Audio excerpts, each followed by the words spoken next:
What up, cappers, gamblers, punters, hustlers, low baggers? Happy Friday, August 20th to all of you. Thank you for watching Betting with the Bag right here on Pub Sports Radio. We're coming off a beautiful day.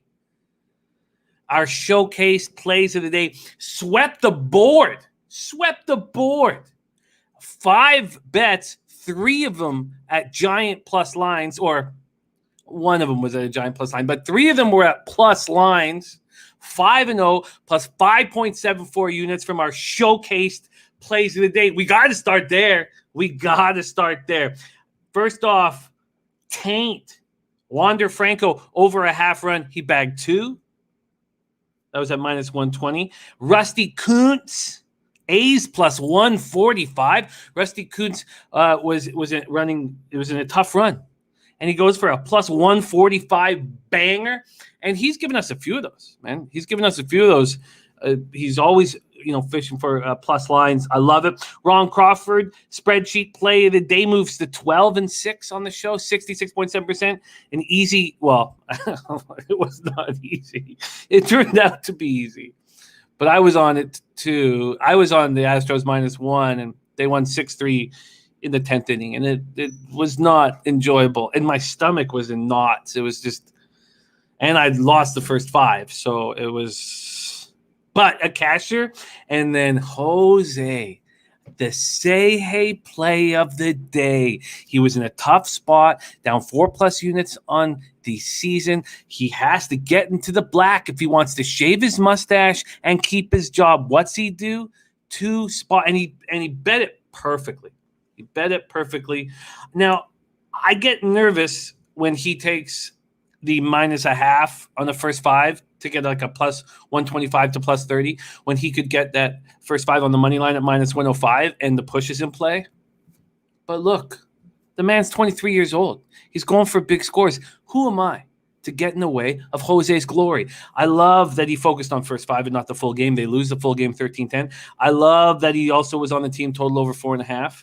And he's just a taint hair under 2 units on the season. And look, I'm proud of him, man. I'm proud of Jose. Great job, Jose. The black is in sight, baby. Maybe you will have a job in September. Maybe. Shout out to everybody joining us. It is great to see all of you guys. Sammy Culmer in the house. Pumped for Niagara this weekend. Man, Gretzky's Winery? You're going to be at Gretzky's Winery? Very, very, very cool, Sammy. And Dodgers -1.5 and minus 120. We talked at the end of yesterday's show. There was 2 spots that were only available at Pinnacle. There had been a 40 to 50 cent move basically on both the Reds and the Dodgers. The opposition pitcher hadn't been announced yet. Both teams won easily. 6-1 for the Reds, 4-1 for the Dodgers. And I'm on neither. And, it was irritating. For me yesterday, quick review for me yesterday, 4 wins, 2 losses, 2 pushes. Tigers first 5, casher. White Sox first 5, -0.5, casher. Oakland White Sox first 5, under 5, push. Twins first 5, plus 190, loss. And look, you're going to be right on some things, you're going to be wrong on some things. I was wrong about John Gant. That's okay. It's not okay. It upset me. John Gant, little bitch. Minnesota, New York Yankees first 5 under 6 was a push. Astros first 5 -0.5 was a loss. And then Astros full game -1.5 was a win. And the Milwaukee St. Louis over 8 was a very easy casher that was simply predicated on the market. The market let us know after our breakdown that the over was the play, and it was a very easy casher. The market also told us that it wasn't just Lester that was vulnerable. It was Woodruff. Had we have read that a little sharper, could have been a great score on the Cardinals. But regardless, a 4-2 day plus 1.80 units. Look, I'm just barely keeping my head above water here, and I would like to get back to double-digit units fast. 259 losses, 259 wins, 227 losses, 53.3%, plus 4.30 units. ROI plus 0.88%, average line -111. So, it's middling. It's middling. I would like it to be good. Good is the next step. Double-digit units. We will get there. So shout out to Sammy Calmer. And now it's Turnzy. Says, good morning, Lowbaggers, coming live from Caesars Windsor today. Rusty Kuntz play today is Jays team total over 5.5 minus 115. The Tigers have allowed 5 or more runs in 9 of their last 10 games. Ooh-wee. And the Jays have had a day off, and Alexander is not someone I'm looking to back. Turnzy is in. I repeat, Turnzy is in. Let me copy and paste this, but also let's celebrate Rusty Kuntz here. Let's celebrate Rusty Kuntz. Turnzy is in. Jays team total over 5.5. That's a fascinating game to break down. I can't wait to do it. Jays team total over 5.5 at minus 115 is Rusty Kuntz. And look at him right there, smiling, resting bravely on Rusty Kuntz's nutsack. God, I'm proud of that guy. And by that guy, I mean Turnzy, not Rusty Kuntz. Brian Watson in the house says, Mill killed me, Milwaukee killed me. I get it. The Cardinals are an interesting team. And Jeff Shahadi takes it a little harder. Worst way to lose the first 5, yes. 5 runs in that inning, not good. And here we go. Look at that. Ron Crawford, spreadsheet play of the day. Blue Jays minus 1.5. Spreadsheet plays of the day. Jays minus 1.5. If you are not following our Ron Crawford on Twitter, you are doing yourself a disservice. You are leaving money on the tableau. Sorry, my French is not good. Let's put out our guy Ron's Twitter handle here. A must follow. It's Ron KC fan. Let's get him right here. A must follow our man Ron. And there are graphics on the way for Ron Crawford. Oops, sorry, edit, paste. There are graphics on the way for our Ron Crawford. All right, Yenny Toon in the joint says, Real Betis, Betty or whatever, money line, take it. I got minus 165 last night. Minus 1's at minus 105. He says, take it. There's razor sharp picks in the house. Gamblers First Glance locked and loaded. 2-0 so far this week. Shout out to Razor Sharp Picks, who will be joining me all day Saturday. Saratoga, Del Mar. And we're going to have Woodbine in between. Also, I have capped the Queen's Plate in its entirety. We have a 18-minute video that is ready to go. We're just going to add a couple graphics to it. So that will be out in the afternoon today. So that will be up for 48 hours. The $1 million, 162nd running of the Queen's Plate, Canada's richest horse race. So that'll be up. That'll be just under the Betting with the Bag playlist. That will be up. And I'm excited, very, very excited about the horse racing this weekend. We have Nut Flush Allen, our resident San Francisco Giants expert. We have Unc Oliver, a.k.a. Lucky Lefty. Him and Tata Booker, the best gambling couple that I know. And I respect them both very, very much. I love them. And OG Lowbaggers, been with us since day one. There's our guy, Clint Starr, the Die Hard MMA podcast. He gave us outlooks last night for the MMA fights and cashed. I hope you guys ran with Clint. I hope you just generally run with Clint because he cares so much about putting cash in our pockets, and I love the man dearly. We have some very interesting stuff here. We have the KC, Cleveland, and Colorado under 500 favorites, and Ron's been talking about this throughout August. So under 500 favorites in August are now 38-11. The stat that just is mind-blowing, and I love these stats that our guys deliver for us. The stat that is mind-blowing is that the road under 500 favorite is 18-0. 18-0 in August.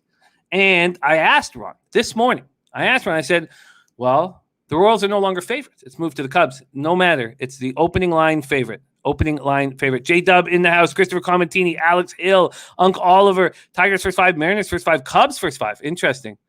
Razor Sharp Pick says Jose's only down 2.19 units. So snap. Let's go, Jose. God, this is ball's in your court, man. The mustache is on your face. It's up to you. But I believe in you. And I was very, very impressed with your action yesterday. Coco Bongo ready to eat. Serious business. Dab Fen. If you think I'm glowing right now, it's twofold. One, we had a great fucking show yesterday. Winners. Great show. And I get horse racing off weekend, man. I get to sit here with my best friends for 10 hours, hammering horses and a bottle of Kraken. That's all I want in life. That's all I want. All I want to do in my life, my favorite thing in my entire life, is to bet horses with you guys. That's it. That's my single favorite thing in my entire existence. Michael Ervalina in the house. And you know what? Sitting here for 10 hours doing it, it's different than being at the track, but there's a different focus. I don't know. I love it. Look, I like being at the track too, don't get me wrong, but sitting here with you guys for 10 straight hours hammering Kraken, that's my favorite. Oh, Taint play of the day is in. I repeat, Taint is in. Taint is in. Let's get it right now. Thick Tugnut says Jays -1.5 a good look too. Almost all their last wins have been by margin at home, and they need this one. That's from Thick Tugnuts in the house. So let's get this. Let's get this Taint play of the day. Matty Ice Taint play of the day is here. Copy and paste that. Get that over the Rangers game. No run, first inning for Taint. While I'm doing that, let's regale with a little Mia.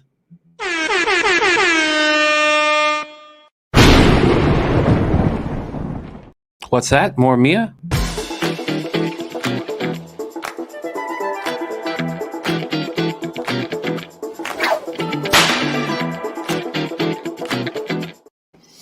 All right, Taint is in. Beautiful. We are rolling here. Dommy Gun Ricci in the house. Guillermo Zertucci. Professor Chris is on the first 5 under in that spot, that Red Sox Rangers spot. Slatsy's on the Owls in CFL -3.5. Rookie quarterback for the Stamps. Out of UC Davis. Very interesting spot there. We will talk all of the CFL games at the end of the show. Coming off a loss yesterday, and the market led me there.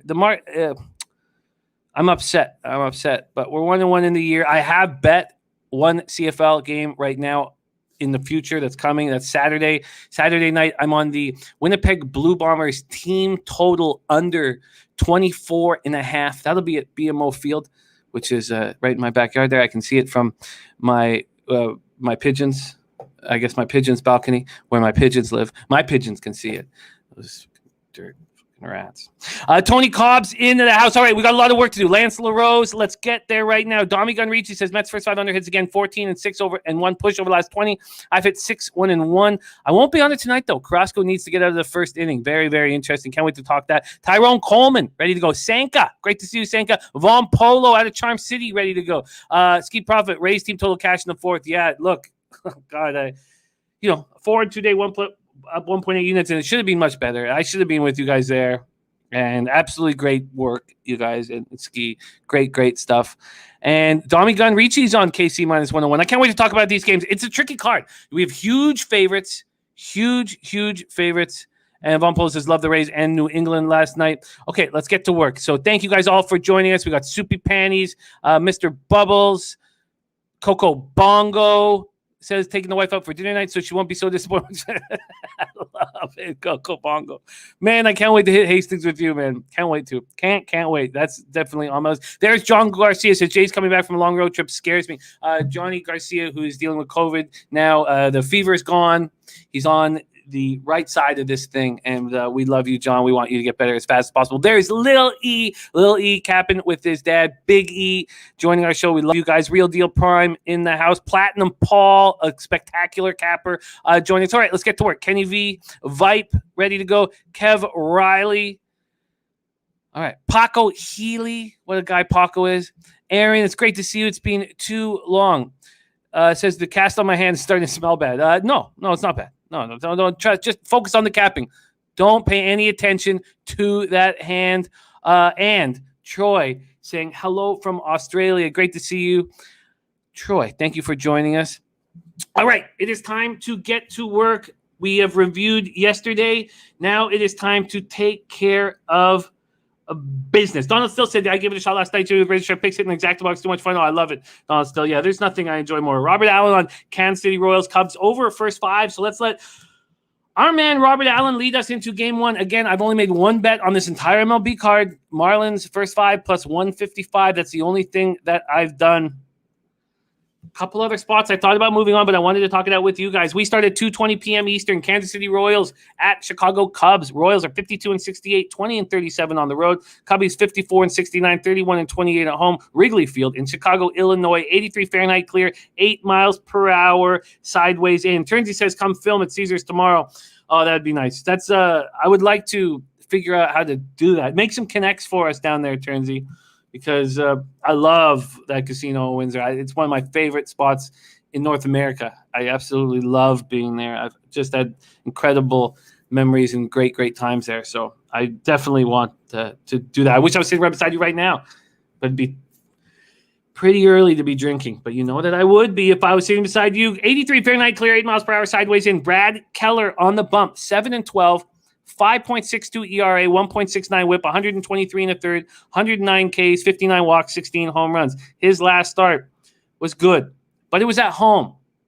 And Keller's splits used to be heavy, performing well at home, struggling on the road. And I've got his splits broken down here. They're not even used. He's just kind of struggling everywhere.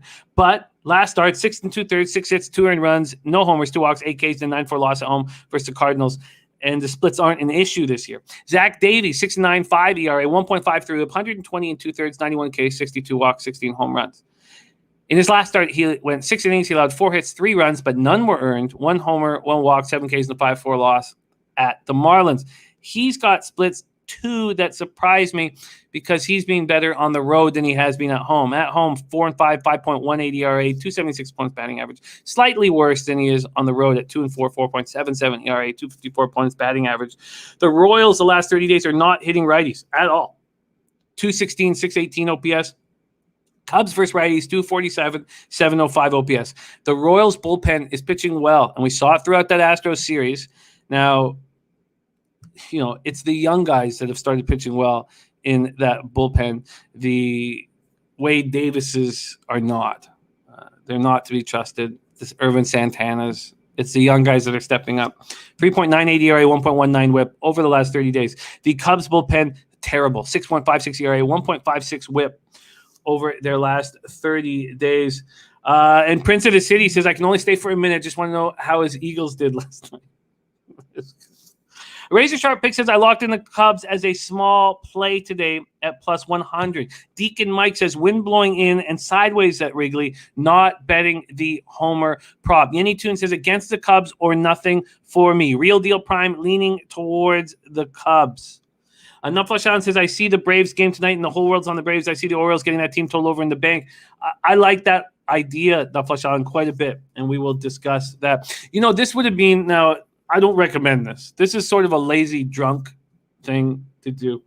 I have a friend who owns a comedy club in Alberta, and he's a really good thoroughbred handicapper. He's really good, but he gets on the sauce, and he gets lazy, and he just lets go.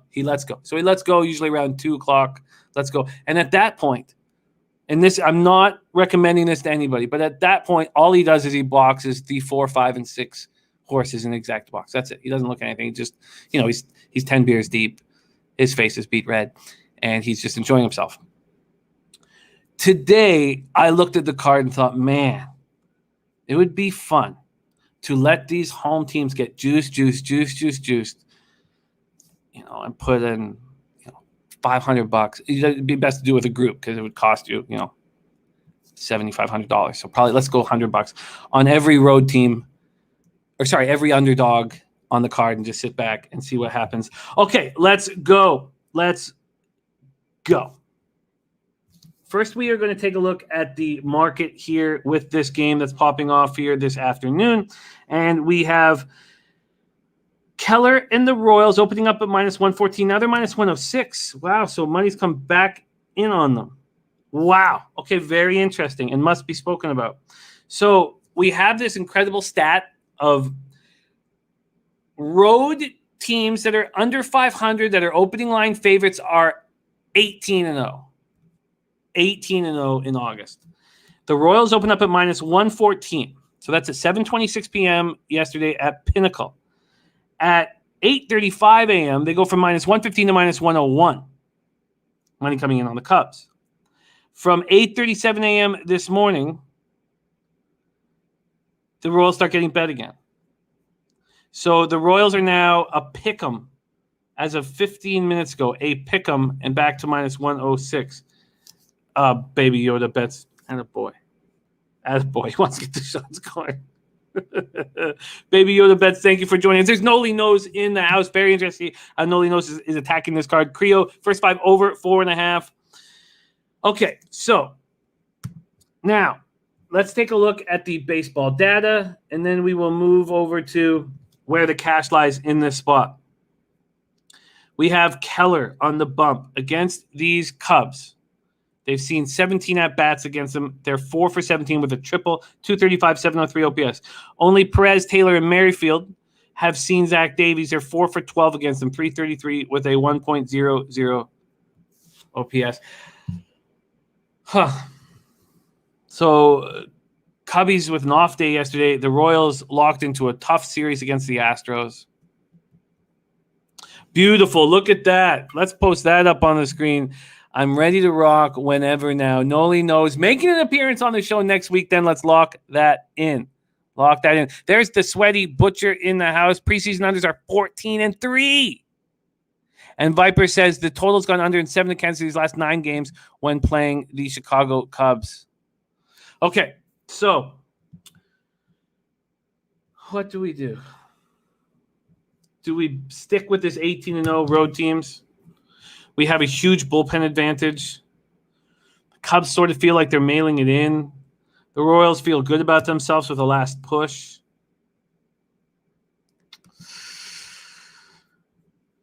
Do we stick with this 18-0? How do we not stick with this 18-0? How do we not do that? Nicky Lopez finally went yard, so he doesn't have that goose egg under the home runs. Well, so let's just take a look at the cash. Let's just take a look at the cash flow here. Let's see if that will help move us in a direction here. 2,811 tickets in, 50-50 on the tickets, but 71% of the cash on the Royals. Then we have 71% of the tickets on the over, but just 10% of the cash on the over. So the under clearly taking cash. Let's just go to one last look at the market and decide if we're going to pull the trigger on this spot. Open up at 9 and still at 9 at Pinnacle. I wonder if that came back. It did. Very interesting. Very interesting. Opens at 9 this morning. And that's Pinnacle, right? Yeah. Why would it? Interesting. Opens at 9 this morning at minus 109. 30 minutes later, the under goes to minus 106, and at 8:39 it goes to 8.5. And 9 minutes ago they just moved it back to 9. That is very interesting. And I agree. I think that there will be runs scored here. The wind is not helpful, but the pitching is poor. Okay, I'm going to need more time to think on this game, but I think that we stick with the Kansas City Royals, who are playing good baseball. And I know the Cubbies are coming off that shocking win over the Reds behind a KBO pitcher last out, and then had a day off. Schnizzle is leaning Cubs. And Robert Allen says, if you bet every single underdog since the MLB season started, you would be up 22.3 units right now. Wow. Okay, so I lean towards the Royals, and I think I'll pull the trigger on the Royals. Puzzler said I took KC and will probably take the over. I do think that the over is appealing, and I understand why Deacon's not on the over 2.5 homers, but I find that the over is appealing, and I also think that it wouldn't be. Now, remember, the Royals lose a bat. The Royals lose a bat. Yeah, why can't I remember it? I have pictures of it in my phone, Turnzy, so I can't remember it offhand. Okay, so Royals, Cubs, the over is interesting. I will be moving on the Royals. And R says White Sox versus Waka, best money line bet. I get that, R. I completely get that. But if the Rays, and we've talked about this on the show already, if the Rays are such absolute geniuses with their pitchers, why do they trade certain guys like Rich Hill and keep Waka around and keep starting them? It's a very interesting thing that we need to talk about. I think Shots was in it, though. Wasn't it? I can't remember now. It's going to mess with me. Okay, so we move on. That's the afternoon spot here. And that's that. 18-0. Road teams that are under 500 as the opening line favorite. Isaiah Bolden, don't you have to. You have to take – no, I'm sorry. There's no have to.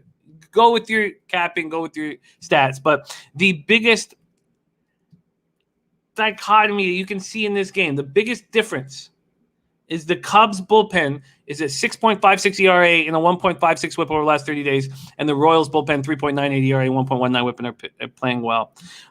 Robert says, do you like the over in the Royals game? I don't like the idea that Brad Keller's going to have an at-bat. But yeah, I do like the over. I do like the over. And I think that the money on the over, let's just double check that again. No, it was 90% to the under. 71% of the tickets on the over, but 90% to the under. Then it moves back to 8.5, comes back 9. Look, the total, I'm going to have to study the total longer. But the Royals are going to be on my card full game. Logan Collins says, Jimmy, thoughts on the Braves today? I love it, Logan. Let's get to work. 7:05 p.m. Atlanta Braves 65-56, 34-27 on the road at Baltimore Orioles 38-82, 17-37 at home. Camden Yards in Baltimore, Maryland, 79 Fahrenheit, mostly cloudy, 4 miles per hour in. We have Max Fried going up against Keegan Aiken. Fried 10-7, 3.78 ERA, 1.29 whip, 192 thirds, 113 Ks, 34 walks, 11 home runs allowed. Jeffrey Blue Ball's pick of the day. Rays full game over. Yeah, David Rambo, the heavy action on the Eskimos all day. I probably should have bought out of my Lions first half, or all week, I should say. I should have bought out of my Lions first half. Great job. Great job. And Turnzy, Orioles plus 1.5 at plus 145. There we go. Jeffrey Blue on the Rays full game over in the Waka White Sox start. I will pop that up. And I want you guys to know that I am trusting the Tampa Bay Rays brass in that game. Now, I haven't bet it, but I'm certainly not coming into this game thinking Waka is a bum. Because if the Rays don't feel that way, and they're the best in the business in regarding pitching talent, then why would I think that? So I just want you guys to know that that's a piece for me.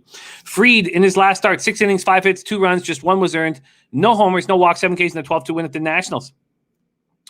So that was a good road start for Fried. And they haven't been a lot of them.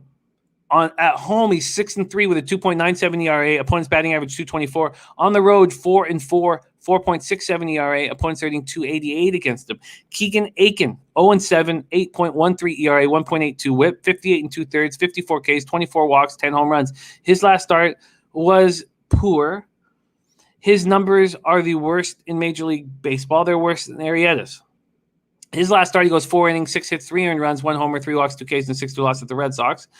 The last 30 days, the Braves aren't hitting lefties. 234, 722 OPS. And the Orioles are not hitting lefties. 237, 732 OPS. The Braves bullpen is so terrible. 3.31 ERA, 1.19 whip. Orioles bullpen, 7.39 ERA, 1.61 whip. And Ski says, Braves team total over 6.5. Don't even think about it. You know, it's a very high total. And one of the things with your Rays look yesterday, Ski, was that they were smashing righties. And here we have the Braves who aren't smashing righties. So Viper says Aiken is a bum, but this game is weird. Real Deal Prime says this game goes over. Creo says O should be able to get 1 or 2, maybe 3 off of Fried. And Noli Knows says Braves red hot, Orioles ice cold. And the Braves are now 9 games over 500 So let's take a look at the market move here. Oh, and Razor Sharp picks Gamblers first glance. And Logan says that's bullshit, Jimmy. Which part of it, Logan, is bullshit? Gamblers first glance. Indians minus 114 versus the Angels from Razor Sharp picks with Henches on the mound. That's so interesting. Here we go. Where's the Orioles Angels? Sorry, let's give me a second here. I want to make sure that we discuss that when we get to that game. All right. Michael Irvin says 6.5 is too high. Just take the run line first 5 in full game. Lay the juice. Ski Prop says Orioles have allowed 7+ of last 15. Logan said sent you a text 2 minutes ago. I mean, I'm in the middle of a show here. All right. Okay. What on Twitter? Kind of. I don't have anything, so I'm not. It hasn't come through. If that's the case. Oh, on the show. Oh, sorry. Sorry. Oh, you bet the Rays minus 5.5. Okay, sorry. Yeah. Look. You're gonna get some bad breaks. It's just part of action. It sucks when they happen, but look, you win way more than you lose, and it sucks. It sucks. And losing hurts more than wins feel good. I get it, but I digress. Let's focus here on this Braves-Orioles spot. So let's go over to the baseball data. Only Maikel Franco has seen Max Fried. This is an interleague game. 1 for 6 against them. Against Aiken, he's seen some of these Braves. They're 3 for 12 against them. And look, I get it. I completely get the idea that the Orioles are going to get smashed up here, and the Braves get the extra at bat. Let's go to the cash flow and the market. So these Braves open up at minus 215. Now they're minus 227. A 12-cent move towards them. This total's gone from 10.5 to 10. 5,876 tickets in, 88% of the tickets on the Braves and 66% of the money line cash on the Braves. That's wild, you know? And look, we remember a whole year, 2 years ago, when the Sharps, or was it 2 or 3 years ago, when the Sharps were betting the Cleveland Browns every game. Sharps were on them every game, and they were getting killed. And this could be a similar situation for the Sharps, but it's very interesting that with a sample size of just under 6,000 tickets, that's 66% of the cash compared to 88% of the tickets is on the Braves. But you have 82% of cash and 86% of the tickets on the over. So there's an expectation that these will get hit. And there's Eddie Euler, NFL preseason now 50-3 to the under, CFL 8-1 to the under. Logan Collins says, I think the Braves will win, but Orioles plus 2.5 and only minus 105. Says that's easy money for my spot. Very, very interesting look there. Very, very, very interesting look. Rodney Barton says Aiken has lost on the run line almost every away start. So let's go back to this total here. With it, we have it opening up at 10.5, going down to 10, and we have all this cash on the over. So at this point, and James Blake in the house on the Angels and the A's, thank you for sharing that with us. I think that's a very interesting look that Logan's on with the Orioles plus 2.5. Why is Vegas making it so appealing for everybody to bet the over? Why? And I'm probably overthinking this. I'm probably trusting the market too much. I get it. Ron Crawford, huge move on Montreal is twofold. First off, the Grey Cup winning quarterback for the Stampeders broke his fibula. So there's a rookie in, and he looked awful in that first game. And the Alouettes looked excellent. But I don't really buy how good the Alouettes looked. And I need to see Vernon Adams Jr. do it again. But that's the reasoning for it. Ski says, have you watched an Orioles game lately? I have. Look, Ski, I cheer for you. Truly. And cheer hard for you. And there are times, like yesterday, when you have your Rays action, where I can sit back and cheer for you legitimately to get paid. And I'm going to do the same thing here with you, for you. Braves, your Braves team total over 6.5. I'm going to just cheer. I do not want it. I'm not on it. I don't want to sit here and trust Keegan Aiken. I don't want to sit here and trust the Orioles. I do think that Logan Collins' bet is fascinating. I move on. We get to 7:05 p.m. Eastern. Minnesota Twins 54-68, 24-35 on the road at the New York Yankees, 70-52, 37-25 at home. We're at Yankee Stadium in the Bronx, baby. 81 Fahrenheit, overcast, 4 miles per hour in. Charlie Barnes 0-2, 4.91 ERA, 1.36 WHIP, 18 in the third innings, just 9 Ks, 5 walks with 3 homers. And then Logan Collins has Mullins over a half hit. I like it. I mean, it's juicy, but if you're that confident, get it. Charlie Barnes' last start was nice. It was at home versus the Rays, and the Rays are smashing righties and not hitting lefties. So he goes 5 innings, has 3 hits, 1 earned run. It was a solo shot, no walks, 3 Ks, and a 5-4 win. Nestor Cortez Jr., I like him. You guys know that. I like him a lot. 101, 2.55 ERA, 1.09 WHIP, 53 Ks and 49 in the third, 14 walks, 5 homers. His last start was excellent. I was extremely impressed. 6 innings, 7 hits, 1 earned run. It was a solo shot, 1 walk, 7 Ks, and a 5-3 win at the White Sox, who aren't smashing lefties right now. But still, I was impressed. At home, Nestor Cortez Jr., 1.45 ERA, opponents earning 175 against him. On the road, he's 1-1 with a 3.23 ERA, 244 opponents batting average against him. But I think that he wiped away those fears for us in the small sample size that we see because of his impressive start at the White Sox. The Twins versus lefties the last 30 days, atrocious. 215 average, 633 OPS. Maddie Ice says, I'm on the under 10.5 here. Creo says, got to head back to work, but good luck today, everyone. Cash. Creo, much love to you. Thank you for stopping by and sharing your looks and your insights. I love it. B-Ball619 says, tomorrow's the big day. I'll be there at Del Mar tuning into you guys live. B-Ball, that's great. I love it. Thank you for doing that. If you want to share anything on the show, we'd love it. We'd love it. And Noli Knows says, yes, sir. Myself as well. So the Yankees, whom had been struggling with righties. And you know, when I was watching that game, all I could think about was Logan Collins being so bullish on the Yankees offense and being so right. And then the Twins coming back late to screw up the -2.5 that he had. But the Yankees versus lefties, 262, 779 OPS. Lance LaRose says Twins pen taxed on the over again. Twins bullpen, though, has been good last 30 days. 4.42 ERA, 1.23 WHIP, and the Yankees bullpen's been getting better and better. 3.36 ERA, 1.30 WHIP. So let's take another look at this spot here. The total opened up at 10.5 and is now at 10. Wow. Good work, you guys.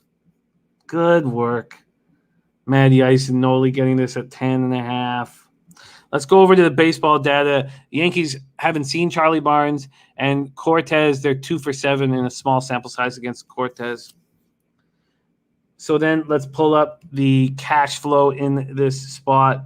We have 4,867 tickets in, 84% of the tickets on the Yankees, 94% of the cash. Then we have 65% of tickets on the over, but just 49% of the cash on the over. LJ from H-Town says 14 of last 15 games, Yankees have beaten Twins by 2 runs or more. Yankees are second best in MLB hitting lefties.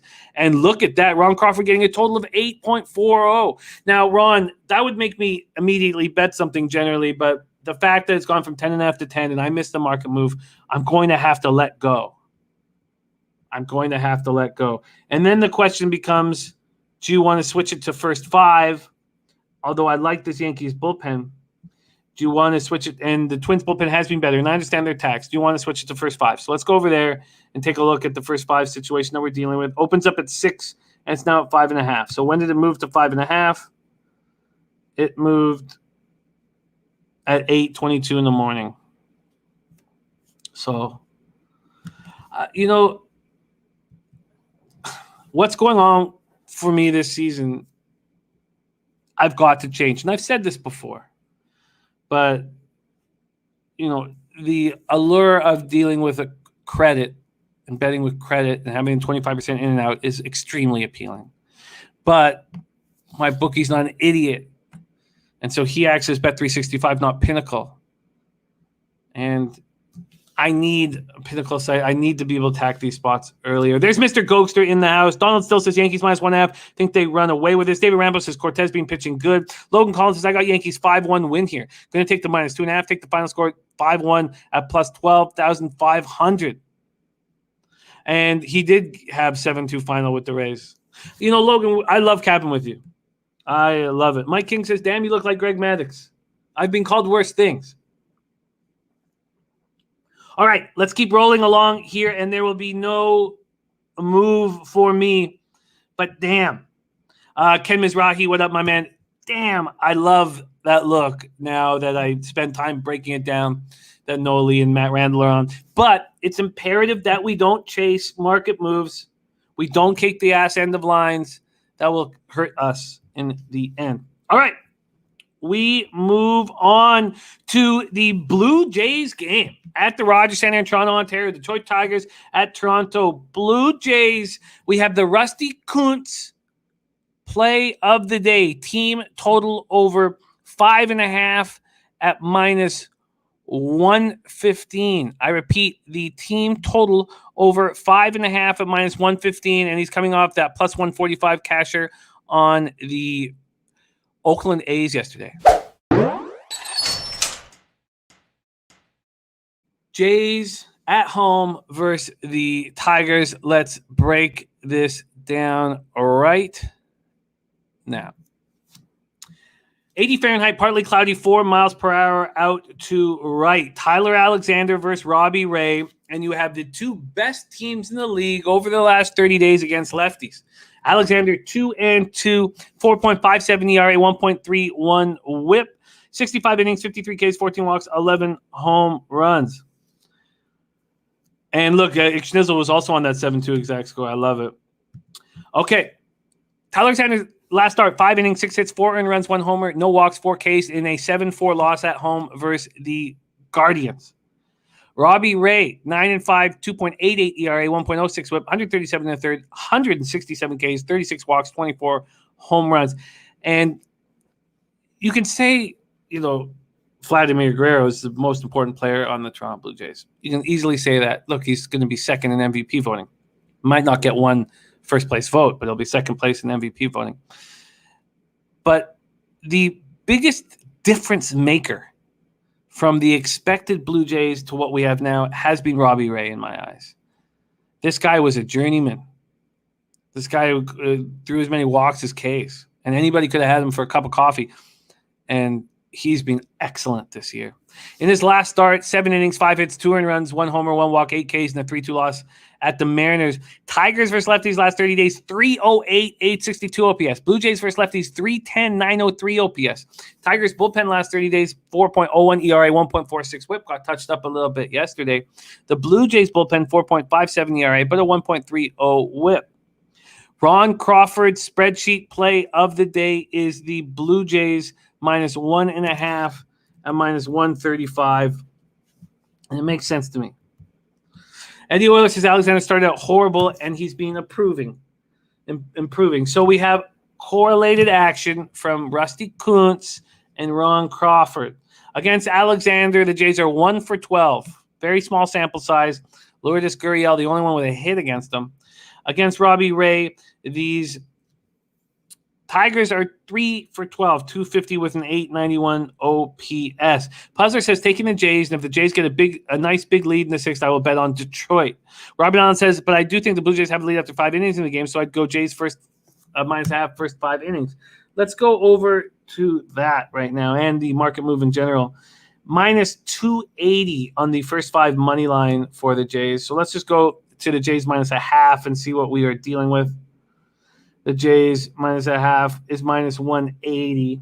So then you could say, okay, that's bad. What if we take the Jays on the first 5 -1? Let's see if that is available for me to look at right now. And here it is. And it's my Bet365 is acting up, and I can hear the pigeons banging on the balcony, and it just makes me livid. I don't know what the -1 is. I would have to look it on my phone. So could anyone, if anyone out there could look at me up, Jays first 5 -1/2 and Jays first 5 -1.5. All right, so then we're going to move over to the full game here, money lines and totals. And here we go. Here we go. We have this total opening up at 9.5 minus 118 to the under. It's now under 9.5, juiced to minus 108. So a 10-cent move towards the over. And the Jays have gone from minus 225 to minus 266. Jeez. 41-cent move. A giant 41-cent move. And Logan first minus 1.5 plus 135. Interesting. So a minus 180 and a plus 135. So if we pop that in, the minus 185 and plus 135. Put that in our run line calculator. If anybody needs a run line calculator, ask that. This run line calculator, by the way, was given to us from Ron Crawford, the great Ron Crawford. Gives you a minus 121. A minus 121 where the Jays have to be up 2 runs in the first 5 innings. I don't know. Oh, wow. Puzzler says minus 190, minus 115. Leonard Porch Jr. in the house. What up, my man? And Sharpie joining us says, I'm on Detroit team total first 5 over a half, 1.5. No need to overthink this. Detroit versus left-handed pitcher. That's a great, great line. That is a great line from Sharpie. I like that. First 5 over 1.5 against, even though it's Robbie Ray's been pitching well, but look at those numbers against lefties. There's a lot of spots on this card that are really tricky to figure out because there's huge favorites involved. Huge favorites. Logan Collins, Yankees minus 2.5, Toronto minus 1.5, Braves minus 1.5, Dodgers minus 4.5, Red Sox minus 3.5 at plus 16,230. He's going to put 10K on it for 1.6 million. Jesus. Marissa A says, what a freaking letdown the Tigers were yesterday. They were. And you know what was crazy, Marissa, was that I only had them first 5. And the market scared me off of them full game. I only had them first 5. And then I messaged Jose saying, what an ass I am. Why did I not take him full game? I was so jealous of his double up. And then I was thankful. Okay. And Marissa says up 10-2 going to 6 teams leading by 8 plus or 240-1. Ryan Garson, I can't wait to cap with you. And Jake Burns says Brewers cost me a K. God, that's awful. Okay, so look, of all of the action that I've read on the Tigers Jays, all of the options, the one that I like the best is Sharpie's first 5 Detroit team total over 1.5 minus 115. But of course, even that comes with the concern that Robbie Ray's pitching well. But he allowed 2 runs in 7 innings against the Mariners who don't hit lefties. And we know the Tigers are hitting 308 with an 862 OPS versus lefties. So that would be my favorite look on the board. And then when I go to bet 365, of course, they don't let you bet first 5 team total overs, or first 5 team totals, because you can beat them, because they're beatable. Okay. All right, we move on to 7:10 p.m. Eastern. Los Angeles Angels, 62-61, 29-31 on the road at Cleveland Indians, 58-61, 29-27 at home. Progressive Field in Cleveland, Ohio, and we get to a gambler's first glance from our razor sharp picks. And there's Boston Nick in the house. Nicky Fish Tanks ready to rock. He's going to be with us all day tomorrow, and that will lead him into the big UFC fights at night. Ooh-wee. Indians minus 114 is Razor Sharp's gambler's first glance. 80 Fahrenheit clear, 5 miles per hour. And we have Jaime Barria on the bump for the Angels. 2-1, 4.71 ERA, 1.36 whip, 28 2/3, just 14 Ks in those 28 2/3, 11 walks, 4 home runs. In his last start, he went just 3 innings, allowed 7 hits, 3 earned runs, 1 homer, 1 walk, 1 K, and 8-2 loss at home versus the Astros. Going up against Sam Hentges. 1-4, 7.95 ERA, 2.03 whip, 49 Ks and 48 2/3, but 27 walks and 8 home runs allowed. His last outing was at the Tigers. We just had Sharpie come in and talk to us about how it's a no-brainer to back a team total low as 1.5 first 5 against the Tigers team that is smashing lefties. So are we able to say that Sam Hentges was on the road at Detroit, at Comerica, against a team that smashes lefties and put a line through that outing? That's a tricky thing to do. But the Angels are hitting 224, 653 OPS versus lefties. Hentges is at home. Is this a chance for him to get right? The Indians versus righties, 229, 689 OPS. So we can't really trust the Indians for offense. The Angels bullpen has been very good. They're taxed. but they've been very good the last 30 days. 3.75 ERA, 1.26 whip. The Indians bullpen, 4.87 ERA, 1.47 whip. Great to have Eddie Euler back in action with us. So here we go. Cleveland is the under 500 favorite. That's 38-11 right now. Helpful Honda says Angels come off the cap off biggest comeback in team history. Give me the Angels. Their young prospects are finding their path to start, and Marsh and Adele look good. Fletch is an on-base machine. Robert Allen says Angels first five is a strong lean for me in the game. The pitcher versus batter head-to-head. This game makes the Angels first five feel very confident. Okay, so let's bring in the baseball data here. In the baseball data, Jaime Barria against these Indians are 3 for 20, so 155, 27 OPS, but Jaime Barria does not look confident on the bump this year. Against Henches, these guys are 3 for 5 with 2 doubles. Jeez, it's just, I mean, this is a wild game. And I lean, and maybe I'll move on this, but Real Deal Prime saying I'm off this is chance game. But hearing razor sharp picks and gamblers first glance on the Indians, seeing a potential bounce back spot for Henches against a team that doesn't hit lefties, against a team that could be exhausted after a very long game, is possible. Rodney Barton says Angels are seeing the ball good this week. I think they beat Cleveland. Taylor MacArthur says, CT, where you at? We both on Arizona yesterday. That was a spectacular call. Taylor MacArthur and CT Bays, our OG low bagger here. God, that was such a beautiful call by you guys. All right. So let's pull up we've looked at the baseball data. Let's take another look at this market move. And then we'll look at where the cash lies and see if we have a plan here. The Indians open up at minus 108. They're now minus 111. A 3-cent move towards them. This total goes from 10 to 9.5. 10 to 9.5, and a 3-cent move towards the Cleveland Indians. So then we move over here. 2,622 tickets in. We have 79% of the tickets and 87% of the cash on the Angels and the move towards the Indians. Then we have 37% of the tickets on the under, just 37 and 82% of cash on the under. And Billy Pilgrim says another sub 500 favorite. It just keeps happening, you guys. These sub 500 favorites just keep cashing. I mean, I can't possibly turn a blind eye to it. And I think Henches has a big upside still, but you guys, Viper's probably laughing because you guys know my affinity for some of these lackluster pitchers. Crystal Warren said on Twitter, someone said the Indians are 0-6 after a day off in the last 6 games. I haven't checked to see if that's right, but put me off Cleveland. I think this is a spot where I want to back Cleveland with the gambler's first glance. Okay, Ella can say a quick hi and then go. Okay, Ella, quick, come here. And then run. I know everybody loves you. They all want to wish you happy birthday, but we got a big card here. So you want to wish everybody good luck? You gonna wish everybody good luck? Okay, take off. I gotta see you later. All right. I love you too, sweetheart. Okay, so after all said and done, I think that the Indians are I think the Indians are the right side here. I really think the Indians are the right side. And I would like to move on them. Look, 0-6 after a day off. Is that enough of a sample size? The Angels feeling good about themselves? Is this... thank you guys so much for all the kind words for Ella. That means so much to me. It really does. So thank you guys.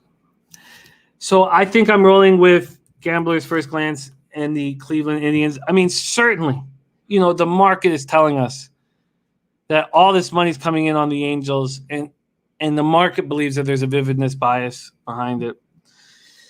All right. Let's move on right now. And Schnizzle says roll Tribe. And Billy Pilgrim says it's a Guardian sort of day. And Puzzler just took the first 5 under 5 at plus 100. It's interesting that let's just take a look at that money one more time here. It's interesting that the 82% of cash is on the under with just 37% of tickets. And God, this is not a game that I want to have more than one unit on. This is not a game I'm interested in watching. And, of course, I'll be glued to it. So let's just take a look at that first 5 because he's staying away from the Indians bullpen that's being vulnerable. But remember, it's hard to remember. Why remember? Because Dom forgets those early season stats, and he should. And we've done well forgetting them as well. But the Cleveland bullpen was so good at the beginning of the year and clearly have fallen apart. And it's at 5.5 at a lot of books. But he got the plus 100. I would like that 5.5. Could I get that 5.5 right now? God, this stupid Bet365, just something's wrong with this site. All right. I agree. I think that the under's in play. I think the under's in play, but I think I'm too late. I think people are noticing all the big bets on the under, and I think I'm too late. Oh, that's funny, Crystal. Okay, so I'm going to put a question mark there behind the under, but I do think the Cleveland Indians are the play, and I'll be moving on them and sticking with this trend that's cashing at an enormously high rate.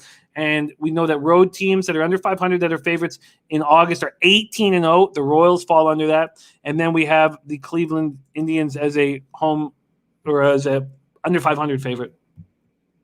All right. And Peter Hansen says Hench is only allowing 1.5 hits an inning. Look, I get it, Peter. I get it. I absolutely. There's CT Bays. Yes, I'm on the Royals CT Bays, and money's come back with them. Robert Don says, Jimmy, the Angels crushed Henches.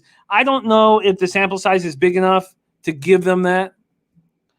Peter Hansen, I hear you. But look, the Angels are hitting 224, 653 OPS versus lefties in the last 30 days. I think I'm going to be pulling the trigger on the Cleveland Indians. All right, we move on. We move on to 7:10 p.m. Eastern. The Chicago White Sox 71-51, 29-28 on the road at Tampa Bay Rays, 75-47, 39-22 at home. We're at Tropicana Field in St. Petersburg, Florida. And Puzzler says first 5 under 5.5 is at minus 140. Well, I certainly won't have anything to do with that. So I think I've got to let the under go.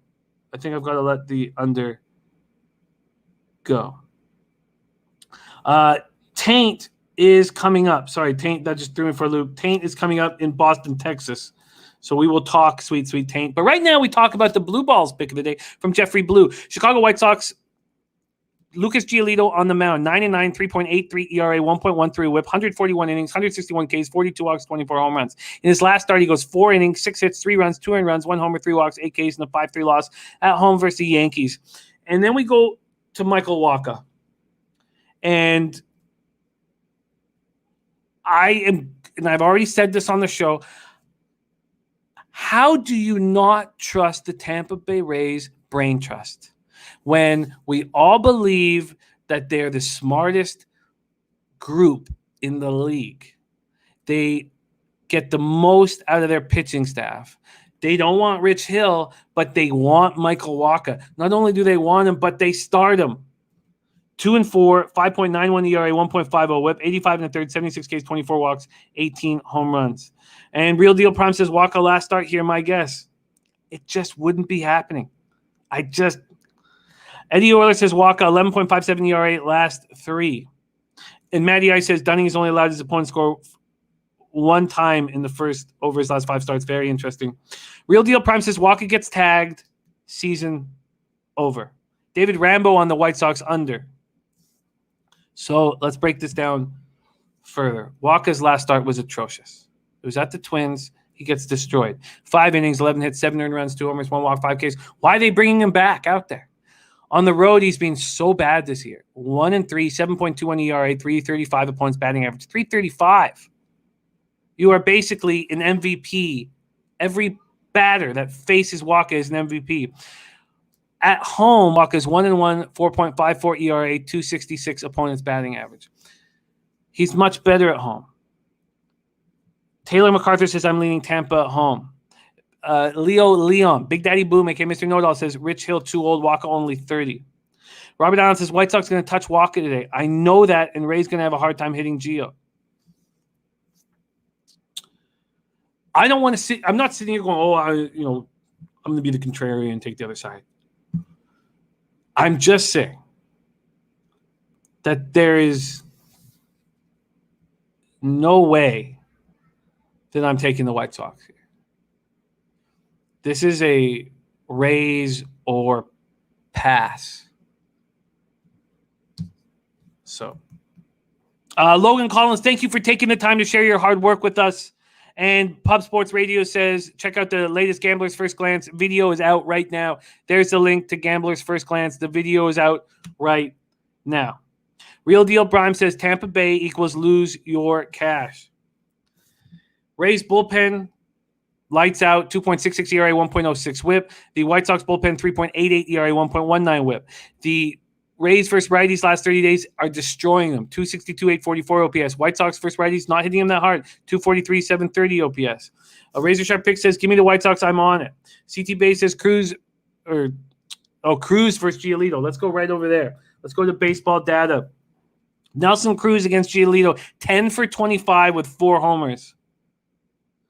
They hit 267, 815 OPS against Giolito, and of course those numbers are pretty skewed because Nelson Cruz destroys them. Then against Waka, they're hitting 256 with a 685 OPS. They're 10 for 39 with 3 doubles and 1 home run. Jeffrey Blue says, Jimmy, I'm a Rays fan and believe in their pitching and decisions, but also believe in their bats, but Waka gets touched. So let's take a look. What's Deacon saying? Oh, I'm only watching the White Sox game, hoping to see La Russa slowly shuffle to the mound like my grandpa. So then let's move over to the market in this spot. This is just a wildly interesting game. I just can't wait to watch it unfold. The first 5 at 4.5, right? The first 5 is at 4.5. There has been a 2-cent move to the over from -119 to -121. Then the full game money lines and totals here in this spot. We have the White Sox opening up at -111. They are now sitting at -113. And this total has gone from 9 to 8.5. Oh, thank you, G. Thank you. White Sox, from Robert Allen says, White Sox play really good against good teams this year, and they're coming off frustrating loss to the A's. They feel they probably should have won. I think they're going to be up big early. Let's go to the cash flow here in this spot. And we have 3,253 tickets in. 54% of the tickets are on the White Sox, and just 31% of the cash. Then we have 48% of the tickets on the over and 76% of the cash. Ooh-wee. Ooh-wee. Wow. Jeez. Look, I want the Rays.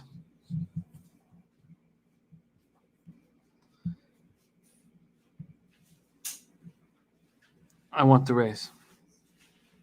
And Ski coming up with a title for his plays of the day. Don't even think about it, plays of the day. I like it.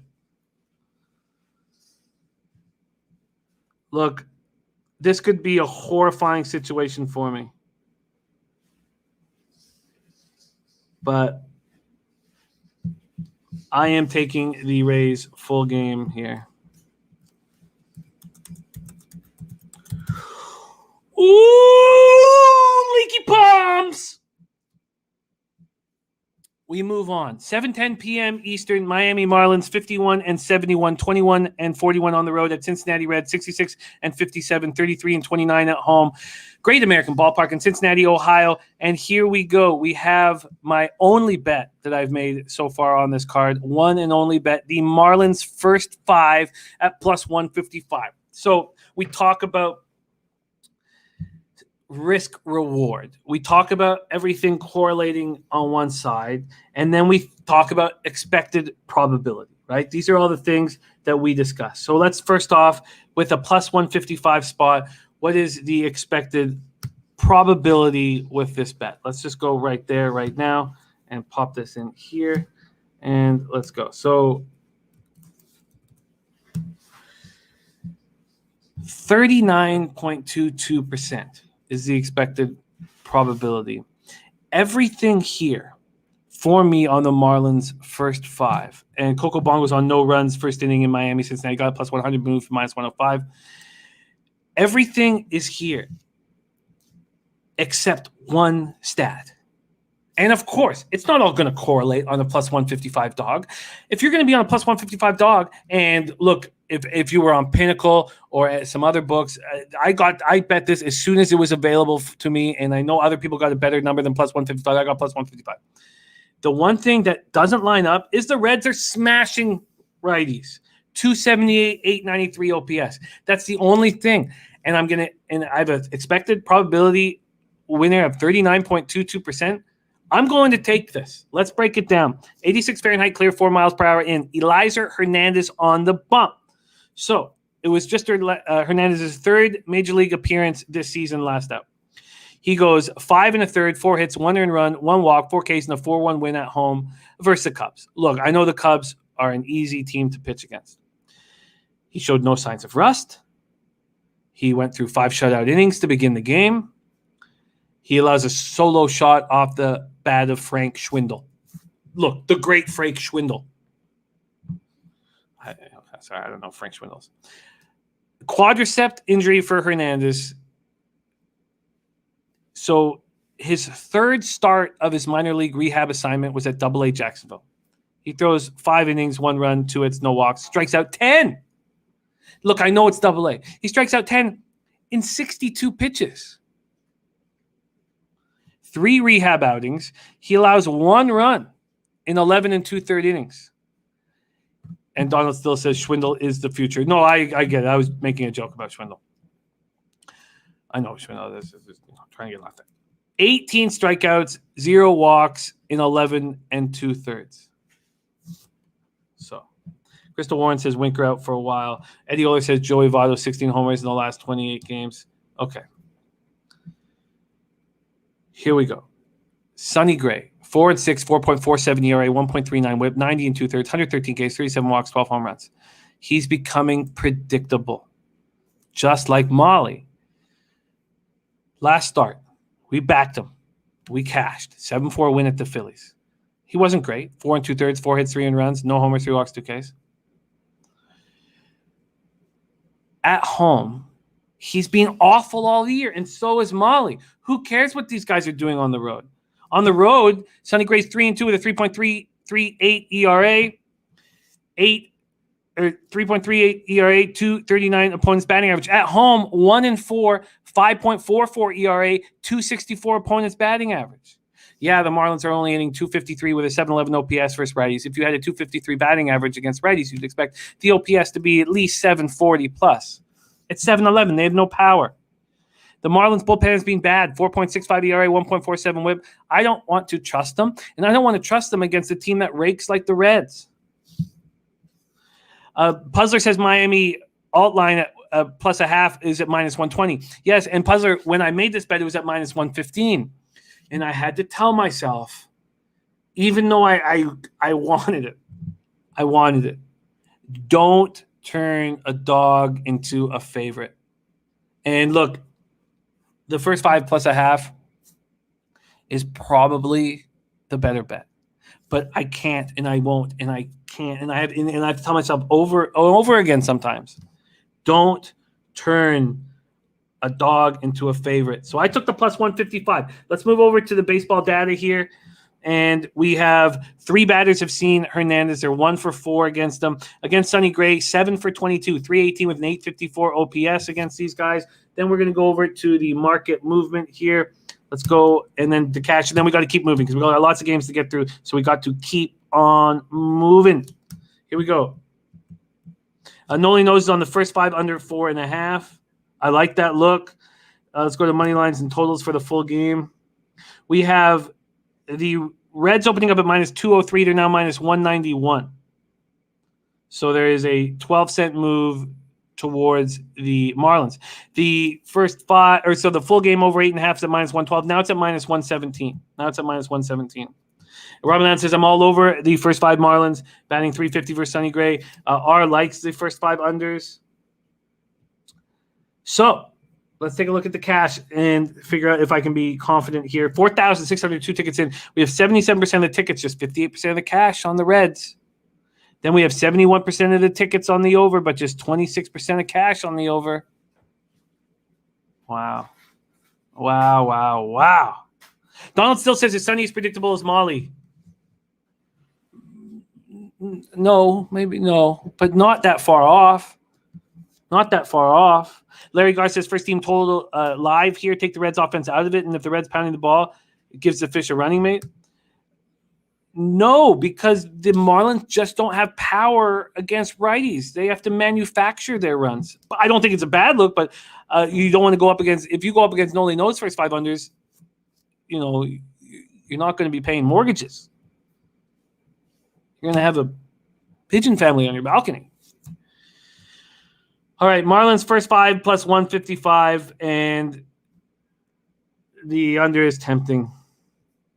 But – well, let's just take a look at the first 5. It's tempting. Because I think Eliza Hernandez is going to have a good start. I just don't know about Sonny Gray. And it was initially juiced to the over. Now it's juiced to the under. If I think that Eliza is going to be lights out, then a correlating move is the first 5 under 4.5. First 5 under 4.5 coming into my card, joining my card. And if I catch the Marlins first 5 and lose the first 5 under 4.5 because of Sonny Gray, I'm going to hate myself.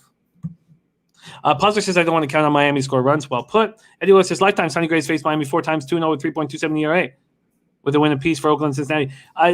So we talk about what stats concern you, and I try to only give you the stats that really concern me or that really interest me, and all I care is what he's done against these batters personally.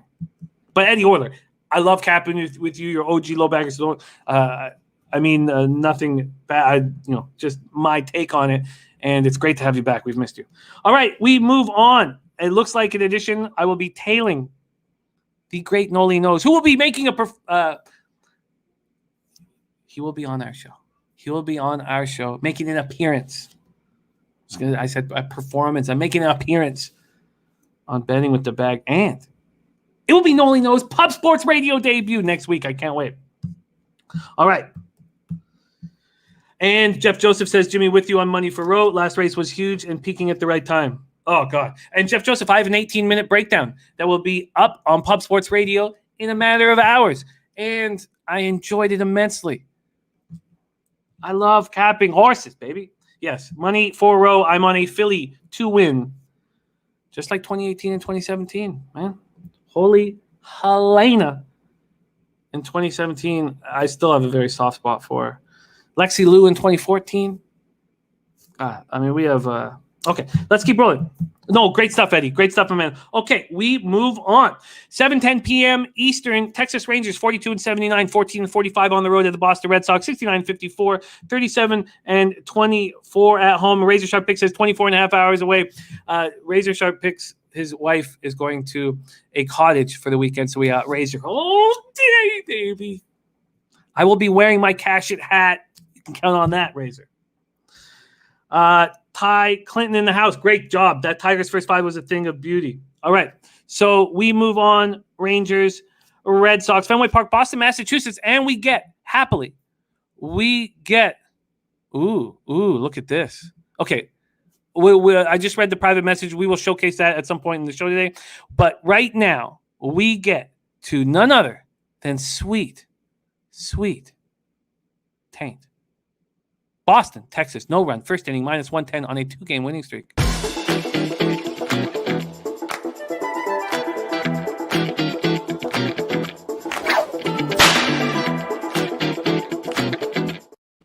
TAINT play of the day in business here. Dane Dunning, 5-7, 4.06 ERA, 1.38 WHIP, 99 2/3, 97 Ks, 35 walks, and 9 home runs. In his last start, he went 4 2/3. He allowed 4 hits, 2 earned runs, no homers, 2 walks, 4 Ks, in an 8-6 win at home versus the A's. Now, Dane Dunning is a tricky pitcher to figure out. But we've had a lot of statistics on these guys now. We're deep into the season, and his home road splits are wild. At home, he's a monster. 5-2, 2.61 ERA. Points hitting 242 against him. On the road, 0-5, 6.45 ERA. Opponents hitting 307 against him. Chris Sale on the other side. First start of the year, 5 innings, 6 hits, 2 earned runs, solo shots, 0 walks, 8 Ks in a 16-2 win at home versus the Orioles. Is that facts? I have Rangers versus lefties 2-0. Are the Rangers hitting lefties again? I do not believe this stat. I'm sorry. I just can't give out information that's not right. And I don't. I've got to see this right now. Sorry, left-handed pitching against the Texas Rangers. I just wrote it in wrong. Okay, sorry. So, yes, the Rangers against lefties, 206, 574 OPS. I had 754. I knew that was wrong. Rangers versus lefties last 30 days, 206 average, 574 OPS. Red Sox versus righties, 259, 781 OPS. But the Rangers bullpen is pitching very, very well. 3.39 ERA, 1.31 whip. Red Sox bullpen, 4.97 ERA, 1.49 whip.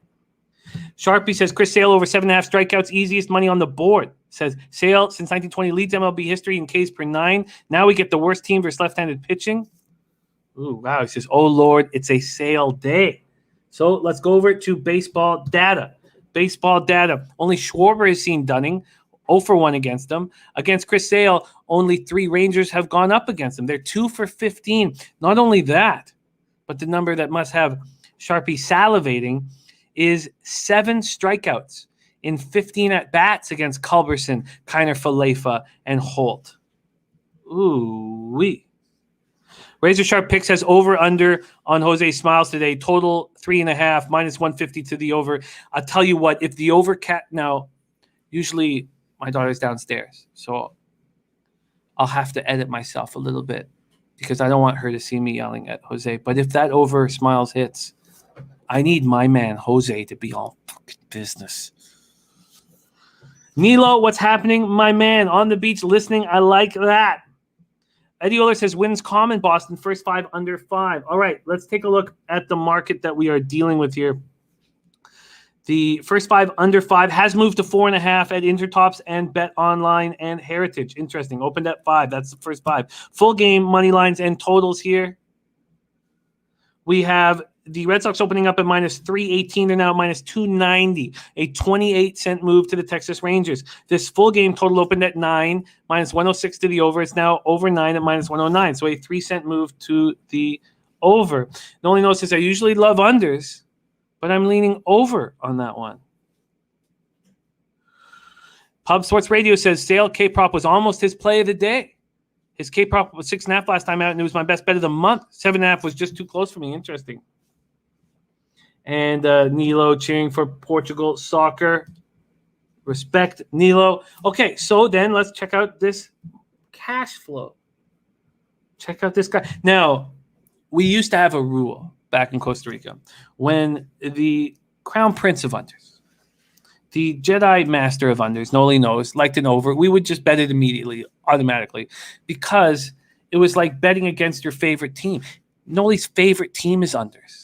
The last thing, it's with much haste, chagrin. It's painstaking for Noli to bet an over. And maybe he doesn't bet it, but he wants to bet it. Let's go back to this spot with the cash flow in the Red Sox Rangers game. 5,006 tickets in.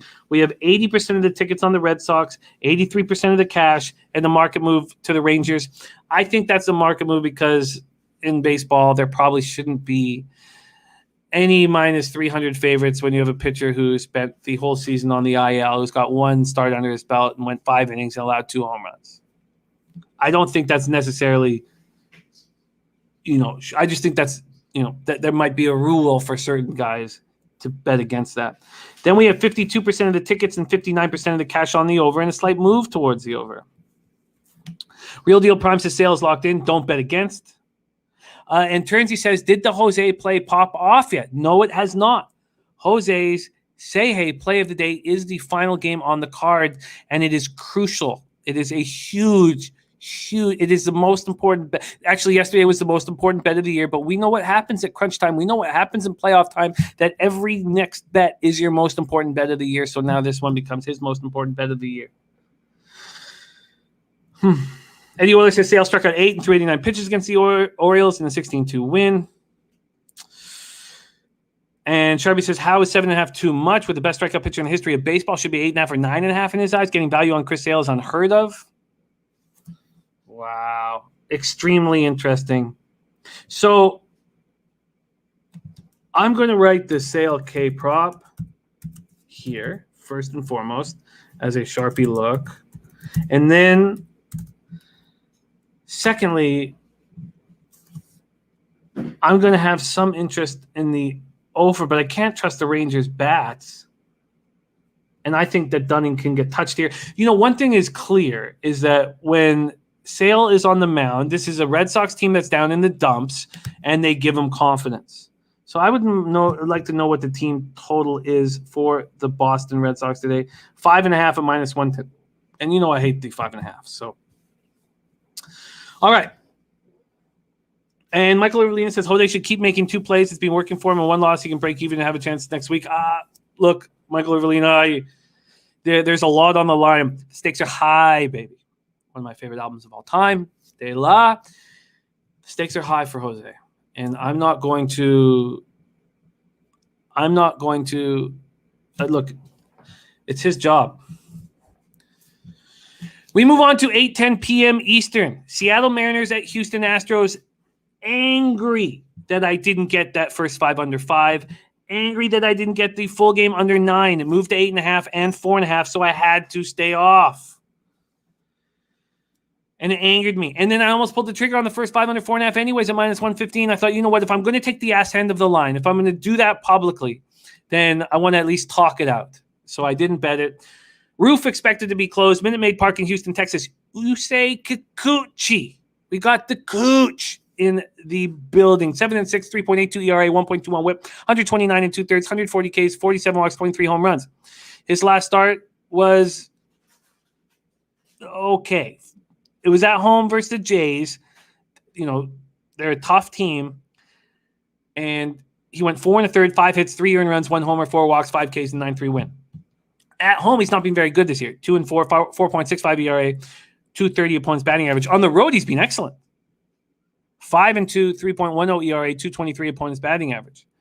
Lance McCullers going up against him. 9-4, 3.22 ERA, 1.26 whip, 114 2/3, 136 Ks, 55 walks, 9 home runs. In his last start, he goes 5 2/3, 6 hits, 2 earned runs, no homers, 1 walk, 8 Ks, and a 3-1 loss at the Angels. And his splits are interesting because he's been better on the road. 7-1 on the road, 2.75 ERA, 206 opponent's batting average. At home, 2-3, 3.72 ERA, 211 opponent's batting average. Neither of these teams are hitting the opposite arm that they're facing. Mariners versus righties, 241, 722 OPS. Astros in the last 30 days. Astros versus lefties, 244, 714 OPS. Both bullpens have been lights out. 3.13 ERA, 1.06 whip. Astros bullpen 2.90 ERA, 1.18 whip over the last 30 days. Mike M says, like Kikuchi today. Seattle first 5 plus a half.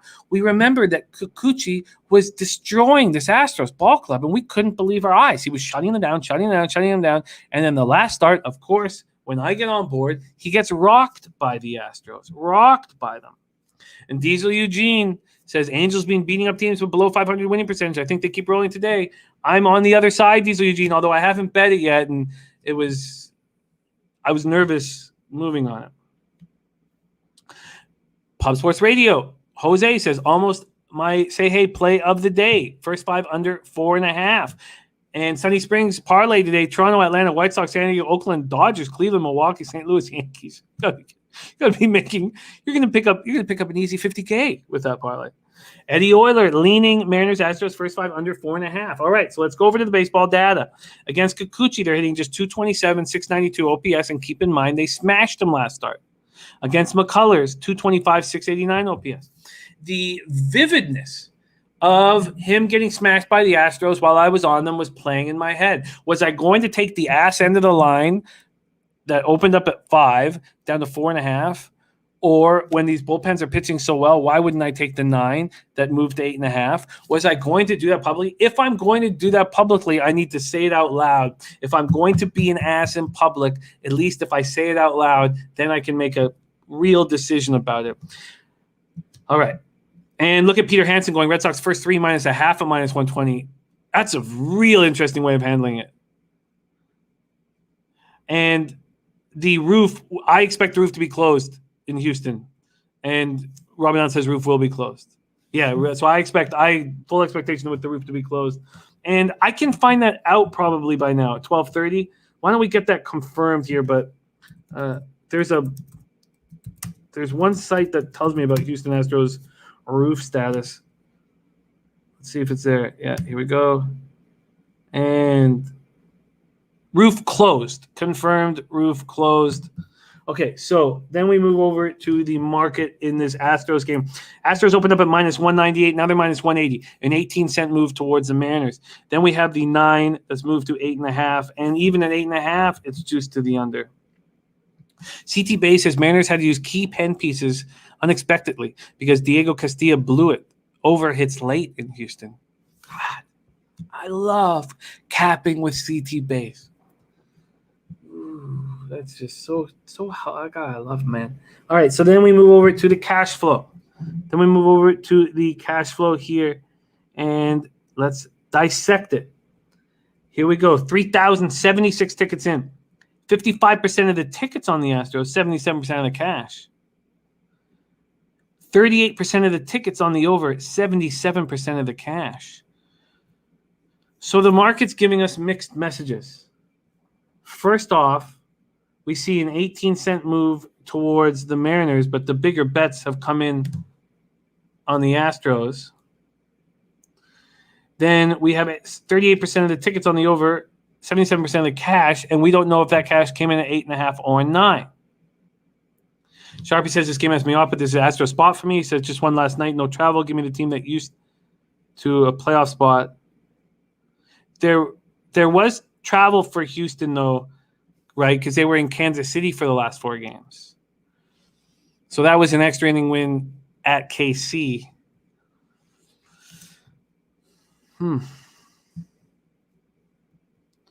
Nasty Nate, we talked about it briefly yesterday. Our Sharpie will always be a friend of the show, whom we love dearly. But he's doing a lot of stuff for Pub Sports right now. You'll see him on our channel more and more, and he's focusing on those other spots. And we always have love for Sharpie here, but he's just focusing on the other opportunities he has on other shows he's doing. And speaking of other shows, you can catch him this weekend, Saturday and Sunday, on the big closing line show with Babano and CMAC. With all that being said, I'm dealing with a bias here. There's no doubt about it. I'm dealing with a vividness bias of what I saw from Kikuchi. I didn't get the 5. I would have to take the 4.5. I want the 5 as a push. The Astros have been throwing me for a loop. Did they figure something out against Kikuchi in their last start? That's very possible. And if that was the case, would you move on them on a first 5? Let's check it out. First 5 would have to be -0.5 because did they figure out Kikuchi? They get to come back home after a tough trip, and it'd be -125, which is expensive. Ooh, okay. Jimmy Gomez now says, my looks for today, Nats over 8, St. Louis money line, Dodgers money line, Yankees money line, Dodgers money line, first 5. Nats first 5 over 4, San Diego money line first 5, Red Sox money line, Atlanta first 5 -0.5, Atlanta money line, A's first 5 -0.5, A's first 5 under 4. Ooh-wee. And Twitter, Jimmy J Go 21, and I follow Jimmy Gomez. I love him. Darnell Lewis looking for the McCullers strike prop. I'll give it to you if it's available here right now. It's not available at Bet365, so somebody else can give it to him. All right. Puzzler says Astros seem to play better against better teams. This is a huge game for them. Let's go back to that baseball data one more time. Who gets the Kukuch? Alvarez 4 for 11. Altuve 3 for 15. Correa 5 for 13. Oh, God. Did they figure something out about Kikuchi? And Kikuchi's last start wasn't that good. And Sharpie says Astros have had an issue since trading Toro. The kid did a lot to the lineup now in Seattle. They're so top-heavy now in their lineup. I have a lean towards the Astros. First 5 -0.5. And this is a new lean. And if I like that, then maybe the look is actually full game. But they did have to go into their closers. But Matten is so good right now. Donald still says, I'm dealing with a bias here. CT Base says Astros going to hit and Mariners will too. All right, I'm going to put a couple question marks on that. I'm not sure if I'm going to pull the trigger on the Astros first 5 -1/2. And both bullpens being so good. All right, we move on. 8:10 p.m. Eastern. Washington Nationals 52-68, 21-35 on the road at Milwaukee Brewers 74-48, 32-27 at home. We're at American Family Field in Milwaukee, Wisconsin. 78 Fahrenheit clear, 8 miles per hour in. We have an undecided pitcher on one end. So can we just blow past this game, or do we have that pitcher announced in the Milwaukee game? We do. Patrick Corbin? Wow, Corbin is back in action. Wow, extremely interesting. Corbin will be on the bump for Washington. I would just like to see that confirmed. Oh, let's try to be saying over first 5, thank me later. It's Corbin. Wow, Corbin versus Brett Anderson. So I don't have Corbin's numbers up because it wasn't available for me. So I'm going to move over to the here. Let's get Corbin's action here. Patrick Corbin. Soon. Ella has her friends are coming for a big birthday party in the park today, so she's very excited. Ella, we're going to be leaving in 1 hour, okay? 1 hour we'll be leaving to the splash park. Okay, sorry about that, you guys. Here we go. Corbin this year, 6.04 ERA. God, he's been so bad. 1.44 whip. He's been so bad. Why don't we get into a game log for him right now? Let's move into a game log and see how bad has it been. God, he's been bad. Nobody wanted him at the deadline. And I used that to fade Mike Minor yesterday, and it was a mistake. So in his last start was August 14th. He went back-to-back starts against Atlanta. Combined, he went 10 2/3, and he allowed 11 earned runs. He's not allowed less than 4 earned runs in his last 6 starts, dating back to July 17th. I mean, he's just an absolute mess right now. An absolute mess. Deal Crystal Warren, I will send out a picture. Sure. I'm very proud to be Alice Data, so I will send out a pic. All right. Let's go into Brett Anderson, who is a tricky cat, but things are starting to become clear with Brett Anderson, and that's his splits. So he's coming off going just 3 1/3, 8 hits, 6 earned runs, no homers, 1 walk, 4 Ks, and a 14-4 loss in a 7-inning doubleheader on the road. On the road, he's 3-5 with a 5 ERA and a 2.77 opponent's batting average. And Puzzler says Roto has Paolo Espino listed as the expected starter. So let's just go over it quickly here. This will tell me. Let's see what Bet365 has, because they'll have to COP it. They have Corbin. So if Brett Anderson is pitching well at home and going to bounce back, and the Brewers, as Sharpie says, versus left-handed pitching, number 3 batting average and 7th in OPS, and Washington 4th against lefties and number 1 in OPS. Let's move over to the baseball data here and then make some decisions. Here we go. And I believe it'll be refreshed enough so that we can see what's going on in that spot. And we don't. It's still vacant. But against Brett Anderson, they're 9 for 19. Wow. So the Nats bullpen being so bad. So let's just move over to this Brewers team here and look at their team total. And I don't have their team totals up right now. CT Bay says, with Corbin agree on first 5 over 5. Donald, and now that Ella has gone back downstairs, I can yell at Jose with as much passion and emotion as possible if he goes over the 3.5 smiles. But I expect seriousness from him. Coco Bong says, I thought we were going to hear the egg story from Jimmy today. Too many games right now, Coco, and this is the most important part, but I can't tell you it. Okay. So Donald still sees a Brewers team total over at 5. I love the 5s. Nilo's already locked in that first 5 over 5. They hit Brennan. This all makes sense. To me. Now, the only thing that concerns us is it's 78 Fahrenheit, clear, that 8 miles per hour in. The only thing that will concern us is that Brett Anderson pitches well at home, but we know these Nats smash lefties. So I agree with you guys. First 5 over, and I want the Brewers team total over, which isn't available for me yet. All right. Taylor MacArthur says, can you still buy Fila? Look, I'm 41 years old, Taylor. All right. You want me to pull up my FUBU gear? You want me to wear my cross colors on the show tomorrow? Okay, we move on. All right. Yeah, Sharpie, it still matters. And no, the roof will be open. It's not as big, but the roof will be open. And CT Bay says can't do full game because Nats won't hit Brewers pen. I agree. I absolutely agree. All right, we move on. 8-5. I can't. This is my cross-colored jeans one. I got my front right leg is yellow, black on the back leg, and then my front left leg is blue and red on the back. All right, 8:15 p.m. Eastern. Next up, Pittsburgh Pirates to St. Louis Cardinals. Pirates 42-79, 18-44 on the road. Cardinals 62-58, 33-27 at home. Busch Stadium in St. Louis, Missouri. 85 Fahrenheit, humid, partly cloudy, 9 miles per hour, sideways. Mitch Keller going up against Miles Michaelis.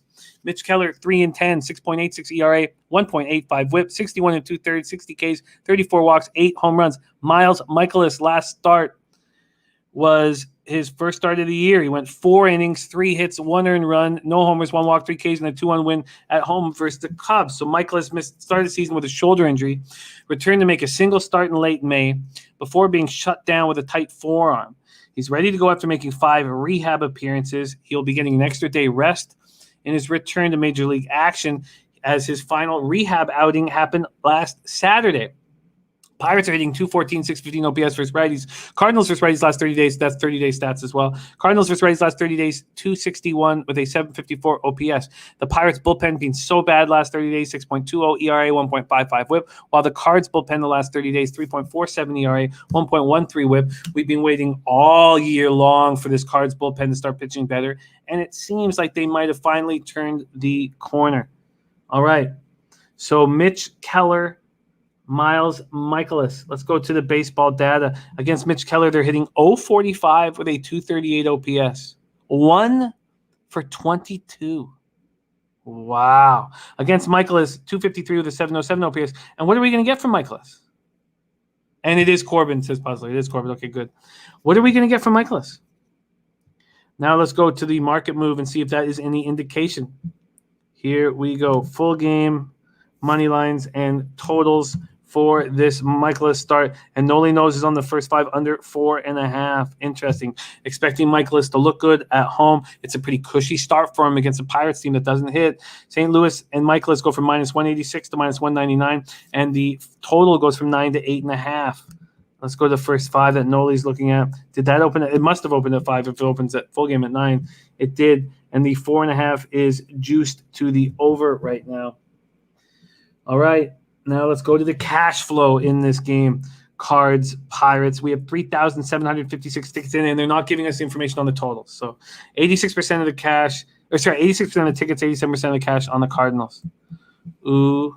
Ooh-wee. Marissa A says Mitch Keller sucks. That's what you get when you draft a pitcher out of high school from Cedar Rapids, Iowa. And Nasty Nate has green, black, yellow jean jacket. I love it, Nasty Nate. And I'd laugh harder if the pigeons weren't banging on my balcony. Sharpie says I'm not as high on Michaelis as others are. Soft tosser 2 years ago was at 93, now throwing 88.9. Something wrong. Needs to see a change in the majors. Yes, he did not look good. Did not look good last year at all. And Mitch Keller has these unbelievable numbers against the Cardinals. This is a somewhat tricky situation. The 4.5, first 5 going under it. And it's a really cushy start for Michaelis. So if Mitch Keller can be decent like he has been against these guys, you're going to get a nice performance. So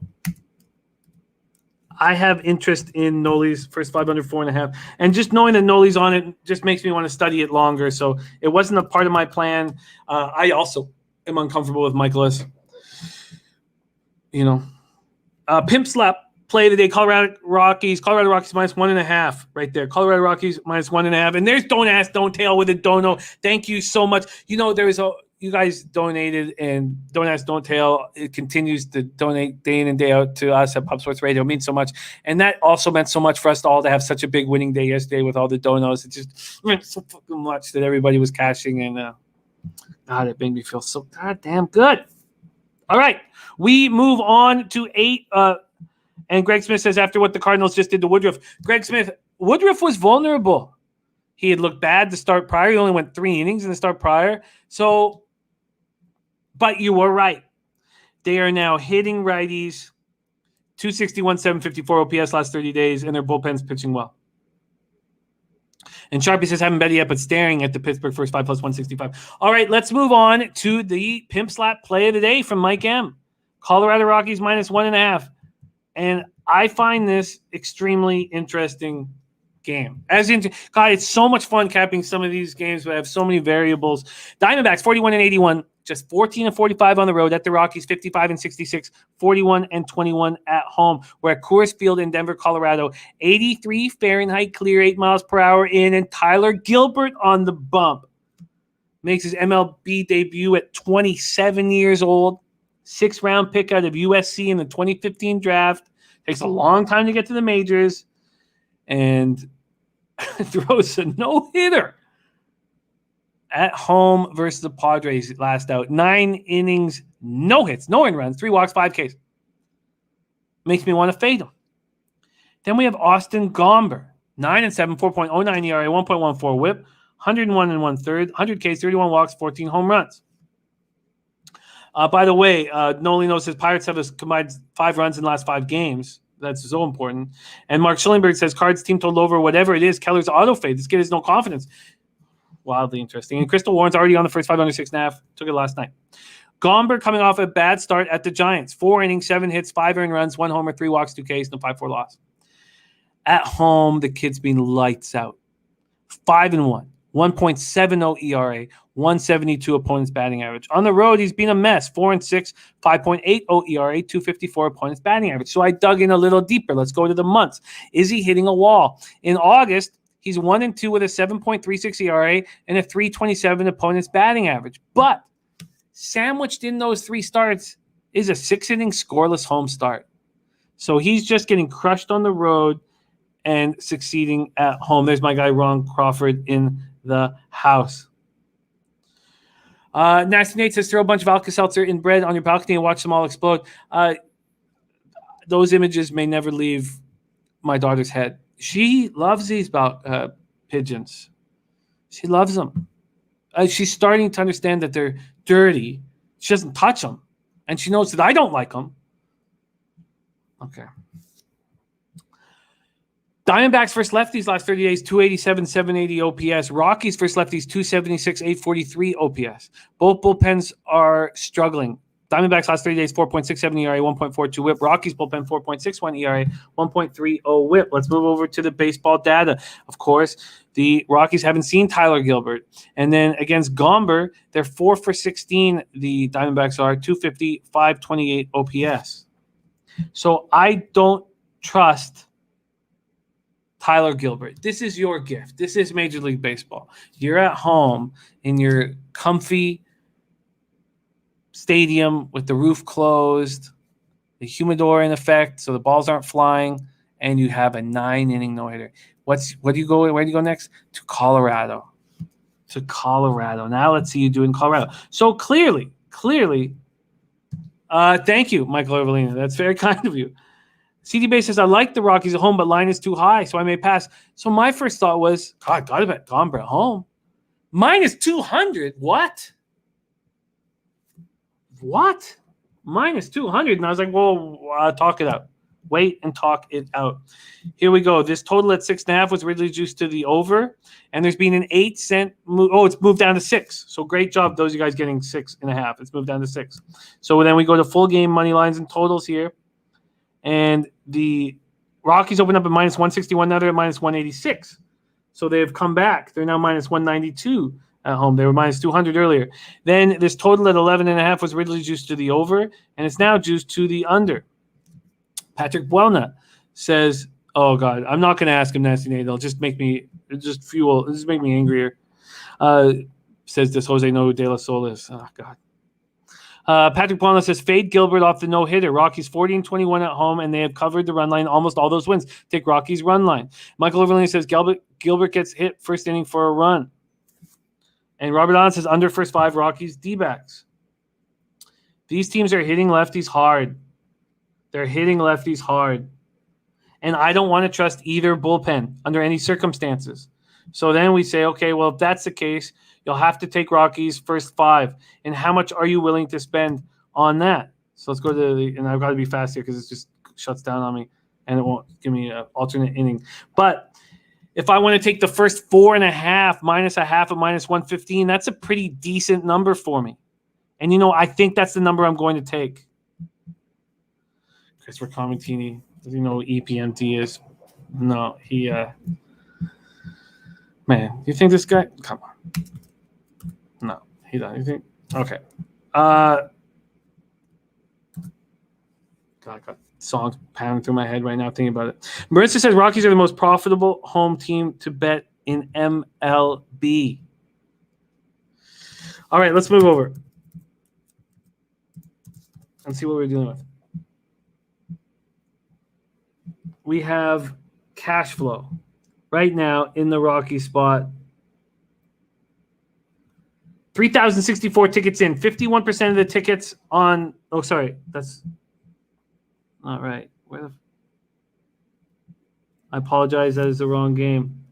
Here we go. 4,400 tickets in. 68% of the tickets on the Rockies, 64% of the cash.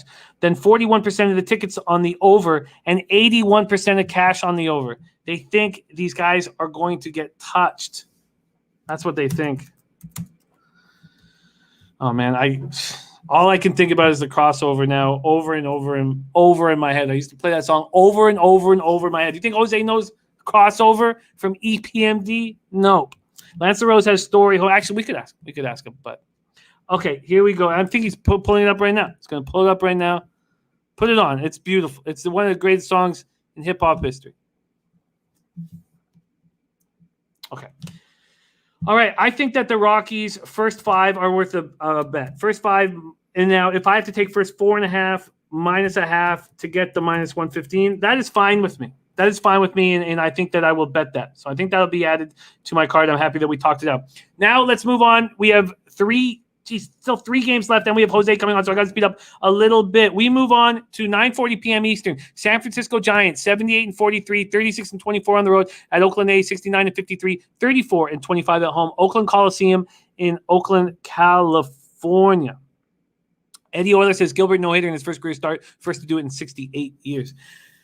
62 Fahrenheit, clear, 10 miles per hour out to right. Robin Allen said, I strongly disagree about these guys getting touched. These pitchers are going to be fine today. I think I'm going to best bet the under first 5. Well, get that 6.5 as soon as possible, Robert. And look, the market is with you here, so get that 6.5 before it goes down to 6. Look, I'm not. Look, I'm on the Rockies first 4.5 minus a half. So obviously, I think that Gomber's success at home will continue. And Puzzler says you can get Colorado first 5 minus 1.5 at plus 100. No, I'd prefer to take the first 4.5. I think that I don't need them to be up by 2 runs. I'd prefer them just be up by a run moving into the 5th, I think. But that's an interesting look. Okay, so I'll think about it. I'll absolutely think about it. Okay, here we go. If that's the case, Puzzler, are they offering us a first 5? Because I couldn't find it there, but my Bet365, I have to use my phone now for first 5s. For some reason, something's going wrong. All right, let's go. And look, Eddie Euler's on Gilbert in the Diamondbacks. Alex Wood, 10-3, 4.14 ERA, 1.21 whip, 115 in the third, 121 Ks, 35 walks, 13 home runs. In his last start, 6 2/3, 6 hits, 2 earned runs, no homers, 1 walk, 6 Ks, and a 5-2 win at home versus the Rockies. At home, Alex Wood, 7-2, 4.01 ERA, opponents hitting 216 against him. On the road, he's 3-1. He's a 4.35 ERA, but opponents are hitting 277 against him, and I don't trust him. I do not trust Alex Wood right now. Going up against James Caprillion, 6-4, 3.33 ERA, 1.16 whip, 83 2/3, 83 Ks, 29 walks, and 11 home runs. His last start, he goes 5 1/3, 8 hits, 3 earned runs, no homers, no walks, no Ks. and an 8-3 win at home. Oh, sorry, at the Rangers. No Ks was a shock. And then we go to Caprillian's stats. So Caprillian on the road, not being good. 2-2, 4.93 ERA, 259 points batting average. At home, he's been lights out, man. 4-2, 1.42 ERA, 169 opponents batting average. For Giants versus righties, 255, 787 OPS. For some reason, I didn't fill in the A's versus lefties, but I have it up right here. So A's versus lefties, let me find them here. Are smashing them. 272 with a 793 OPS. The A's bullpen, 2.45 ERA, 1.06 whip. Yes, Hoops. We will talk CFL, Hoops 590 right after this quickly. We won't have a lot of time. This feels like an Oakland A's spot for me. And I do not want to sit here and fade the San Francisco Giants, but it feels like the A's are in business here. The A's open up at minus 108, and then there's been this real market move towards the Giants, and that scares the shit out of me. But it's starting to come back. So the A's open up at minus 100. They get up to minus 117 by 1 a.m., minus 120 by 7 a.m. Minus 121 is their peak at 9:19 a.m. Then it goes down to minus 114, back up to minus 119. Now it's back to minus 112. I need to see where the money is. Let's just take a quick look at the baseball data here. Alex Wood, 237, 617 OPS against these guys. They're 18 for 76. Big sample size, but I don't think Alex Wood was the pitcher he once was. Against Caprillian, 1 for 6, so a very small sample size there. Now we move over to the bullpen. Oh, sorry, we move over to this. I'm looking at the bullpen right now. They've both been excellent. Then we look over at the cash. Here we go. 3,076 tickets in. 51% of the tickets on the Giants, 72% of the cash. And CT Bay says Giants still underrated. It's crazy. And Eddie Oler says kind of a tough spot, maybe flying back from Chicago yesterday after a 10-game road trip. I think you guys are right. I think you're absolutely right. And I think I have to just stay off of it. But I feel like Alex Wood is vulnerable. The A's are finally going to get fans in the Coliseum for this game. And I feel like Alex Wood is vulnerable. But there's been a clear market move. Puzzler said Bassett gave clubhouse speech last night to everyone surprised, supposedly really fired them up. And Sharpie says, can we take Caprillion stats? He pitched 5 of his last 8 versus Texas. You know what? Great stuff, you guys. Even if the A's come through, I think I should take this off. I'll just, you know what? I won't completely erase it. I'll just leave question marks there. Okay, we move on. We move on to the second last game on our card, 10:10 p.m. Eastern. New York Mets 60-61, 24-38 on the road to LA Dodgers 76-46, 40-20 at home. We're at Dodger Stadium in Los Angeles, California. And we can switch the order and leave Mets. No, sorry, it's all good. Here we go. Our man Jose say hey play of the day. And man, was I proud of this guy yesterday. So proud. No, Jose, we start with this. We have to start with this. Look at this guy. Look at this guy representing the country of Venezuela here. You look at him and you think, wow, giant head, small arms, bulging muscles, and a very thin waist. This guy probably doesn't have sloppy tits. And then you'd be shocked and surprised when you see him on camera. Here he is. Say hey, play of the day. Please welcome to the show. Off to huge wins yesterday. Huge wins yesterday. Tigers, first 5 -1/2. Pulled those balls out and placed them on the table. Didn't take the money line, took the -1/2. And Tigers team total over. Now that moves Jose to 28-30. Down 2.19 units. ROI minus 3.78%. Average line plus 102. Jose, welcome to the show. How are you? Jimmy, I'm doing well. Oh, there we go. I'm doing well, Jimmy. It was 2 good winners last night. I think yesterday was the most we've ever texted about our action. So we needed it. And I think the gambling gods put us on our side. I'm feeling a little under the weather, apparently, a little allergies, but that's not going to stop me, Jimmy. That's not going to stop me, Jimmy. No. Let's get up and let's get down, Jimmy. You look serious. Of course. Jimmy, come on, relax your mind and get down to the sound of JOSE, dude. Come on. All right, let's go. Don't smile. I can smile. You can't smile. I'm in the black. You're right. That's one smile. Everyone's counting the smiles over-unders at 3.5, and it's juiced to the over. That was almost the second smile. That was very close to this. Jesus, Jose, you son of a bitch. Jose, get your shit together. We're going to pull him up. Get his shit together. Let him get his shit together. We're talking Mets, Dodgers. He's already smiled twice. He needs to maintain seriousness. I want Jose to get in the black. Look, I've been there. He's wiped it off. Jose, I want you to get in the black. Jose, I want you to get in the black. I want you to man up. I want you to choose to shave your mustache, and I want you to keep your job. I want all that to happen, and I believe in you, and you're stepping up big. Now, with 3 weeks to go, Jose had to go 9-3, and he had to be up a little over 5.5 units. Right now, Jose has gone 6-3 over his last 9 spots, but 4 of his 6 spots have been plus lines. I'm impressed. Mets, Dodgers, 71 Fahrenheit clear, 7 miles per hour to right center. Cookie Carrasco on the mound, and Cookie's been very vulnerable. He's thrown 11 in the third innings. He's not looked good. 10.32 ERA, 1.85 whip. He's coming off at home, facing these Dodgers, and they teed off on him. 2 innings, 6 hits, 6 earned runs, 3 homers, 1 walk, 3 Ks. A lot of people love Carrasco around the league, the way he handled adversity with his sickness. And I expect that he dug deep and is going to try and figure out what went wrong. Now he's going up against Walker Buehler and a team that's hitting 261, 805 OPS versus righties last 30 days. By the way, the Mets are now hitting 236, 57 OPS versus righties over the last 30 days. Walker Buehler coming off a great start at the Mets at City. He went 7 innings, 4 hits, 1 earned run, 3 walks, 10 Ks. He's got a 2.09 ERA and a 0.94 whip. CT Base says Carrasco has been getting crushed lately. Can't touch Mets or first 5 under with him starting. Noli knows, not afraid. He's on the under 8.5.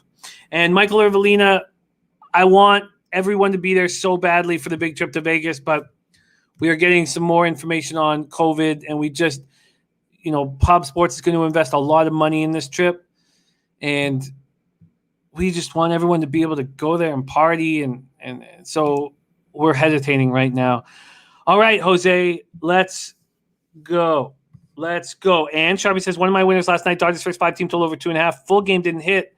I'm on the full game team total over 4.5. I want the full game in case Carrasco has a good day after last week. I'm very interested to hear your opinion on Cookie Carrasco. Take it away. What's your action, Mets, Dodgers?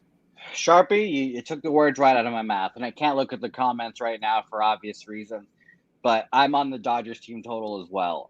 I was kind of flipping back and forth between the run line. Right now, run line is at -121. The team total over 4.5 is -132.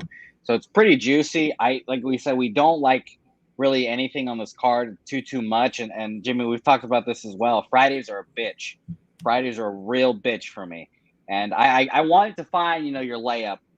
I need that little lefty layup that I don't have in my package. I need a gimme.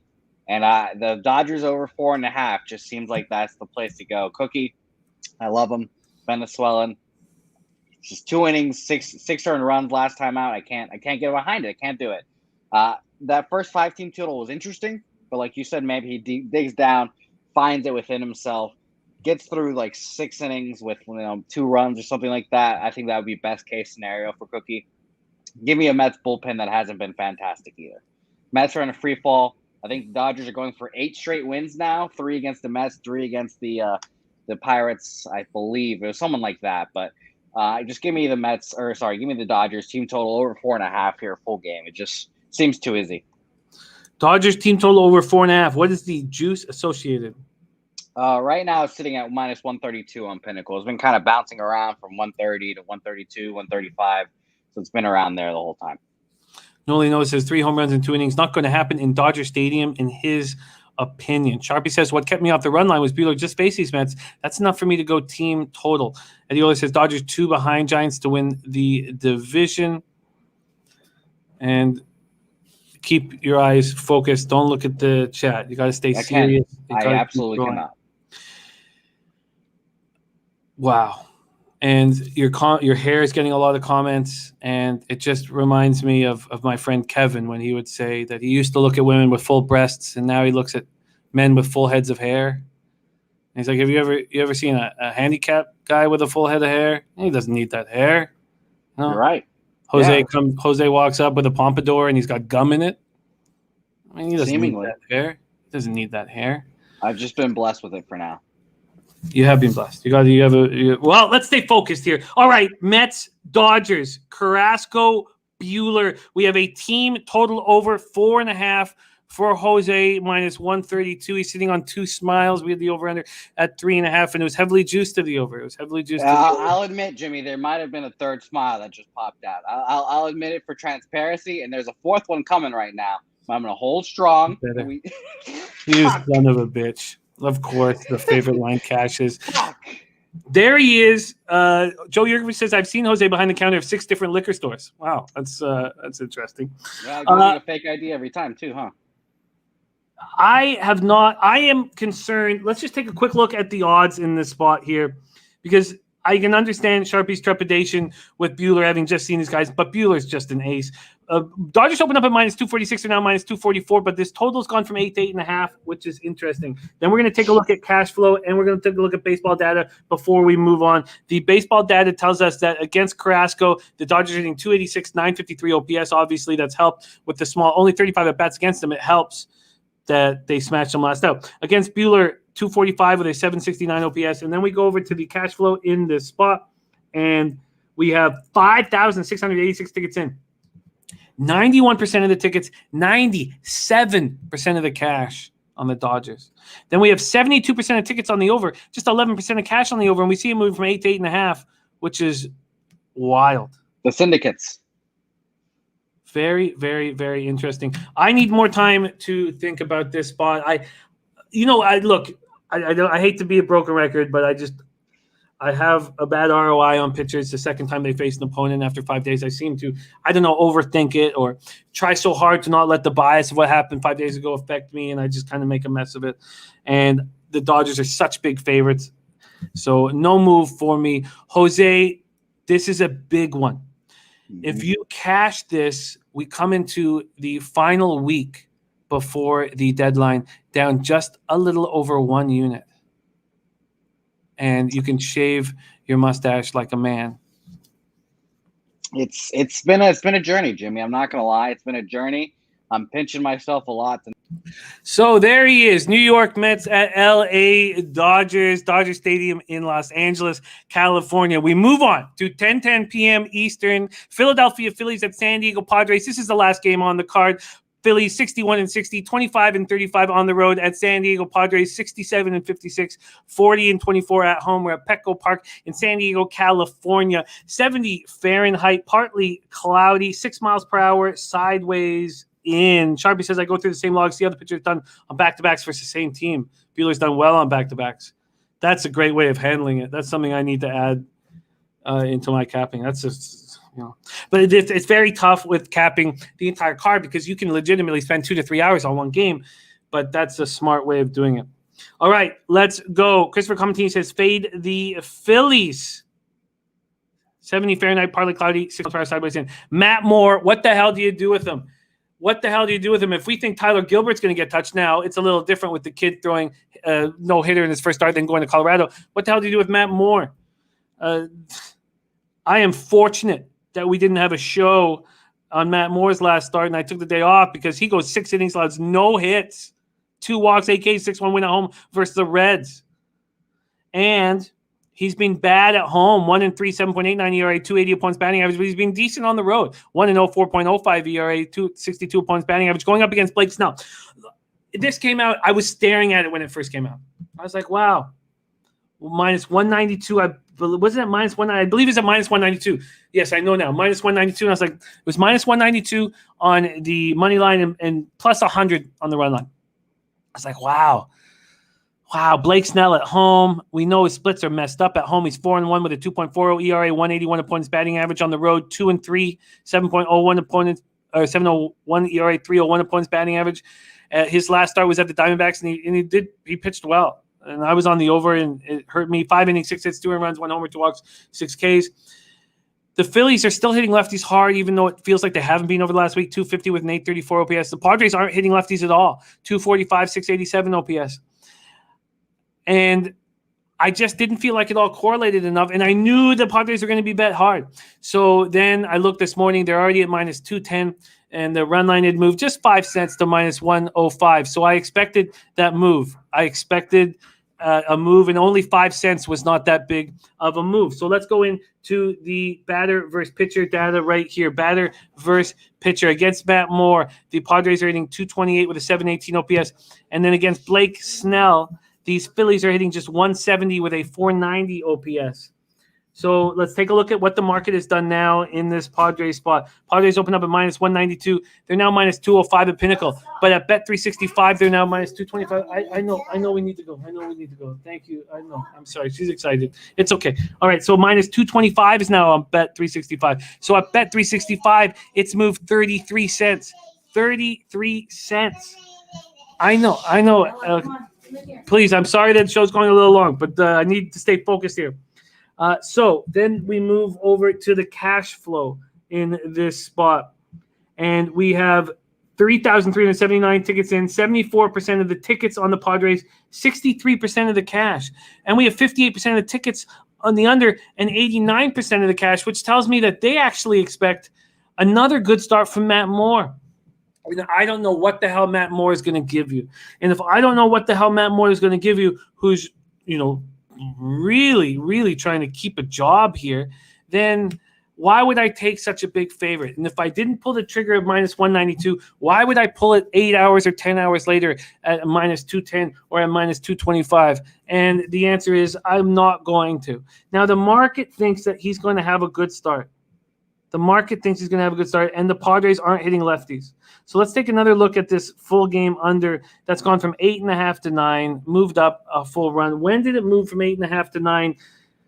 And I should just let this go. Just let this go. When did it move to 9? It moved to 9 right away. Not right away. It comes out at 7:26 p.m., and then at 10:47 p.m. it moves to 9. So this is going to be a no move. A no move for me. So let's review MLB quickly. And then Hoops59 says, fuck the market. I'm not going to do that. I'm going to trust here. So we have the first game popping up at 2:20 p.m. Eastern, and I'm going to move on the Kansas City Royals. I'm going to make moves on the Kansas City Royals. And Eddie Olis says Moore's never faced Tatis. Fernando Tatis Jr. hits a home run at plus 205. So then we go to 7:05 p.m. Eastern, Braves, Orioles. There's no bet for me. And we discussed that game. It was a very interesting breakdown. 7:05 p.m. Eastern, Twins, Yankees. Again, no move for me. In the Jays spot, we have the Rusty Kuntz. Play of the day is the Jays team total over 5.5 minus 115. And Ron Crawford is on the spreadsheet play of the day. Blue Jays minus 1.5 at minus 135. And Sharpie came in and thought his favorite bet on the board was Tigers. Well, I shouldn't say favorite bet on the board. It says the no-brainer was the Tigers first 5 over 1.5 because they're hitting 308, 862 OPS, first lefties. Then we get to 7:10 p.m. Eastern. I'm adding the Cleveland Indians to my card. And I have some interest on the under, but I'm going to spend a little bit more time on it. A gambler's first glance is the Indians minus 114. That's from our man Razor Sharp Picks. Jeffrey Blue with the Blue Balls pick of the day is the Rays full game over. I'm moving on the Rays full game.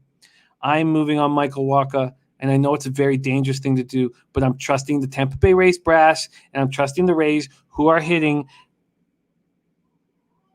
262 with an 844 OPS versus righties.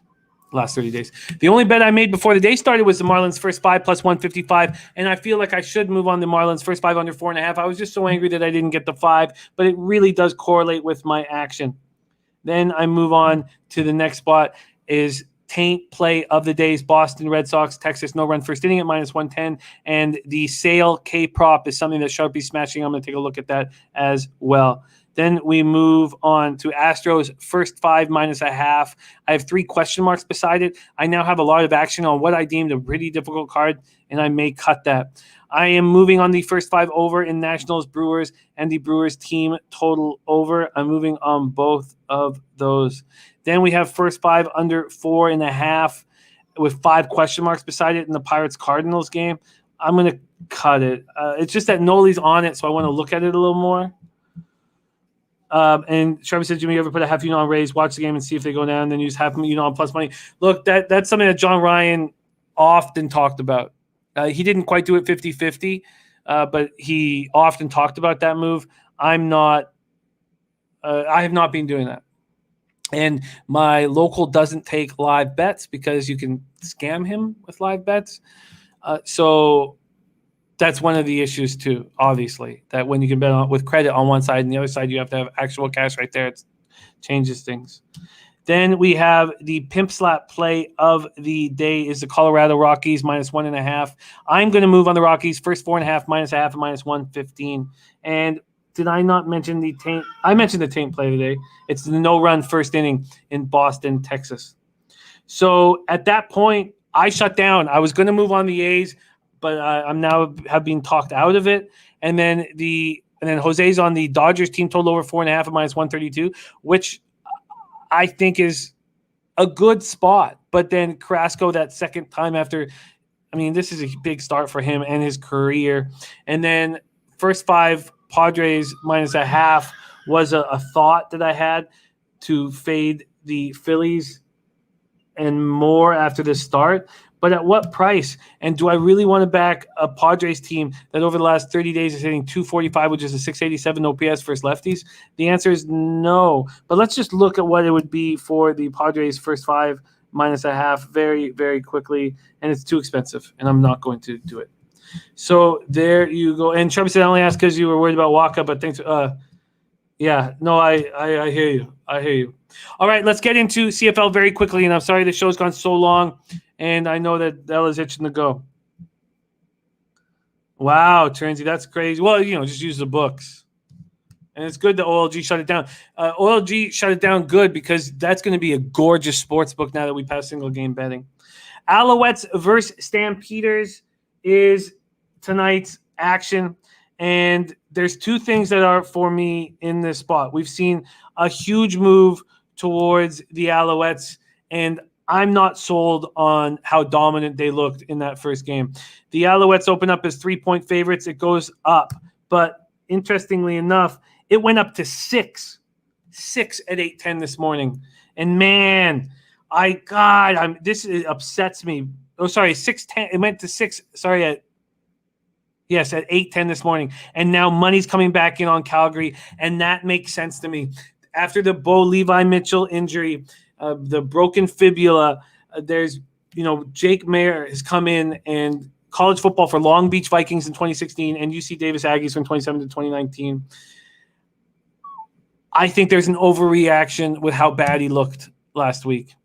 And the Calgary wide receivers are strong, Kamar Jordan especially. Vernon Adams looked really good, right? He looked really good. 6 different wide receivers, 211 yards, 2 touchdowns. We've always questioned him through the air. We've known that he's got legs, but he only has 13 completions. Only 13 completions. Eddie Oiler says Montreal Calgary under 44. I'm surprised that the Sharps got on it in the last 3 hours, and I think it's a really good move. And now at 4, I can't do it. But, man, the Sharps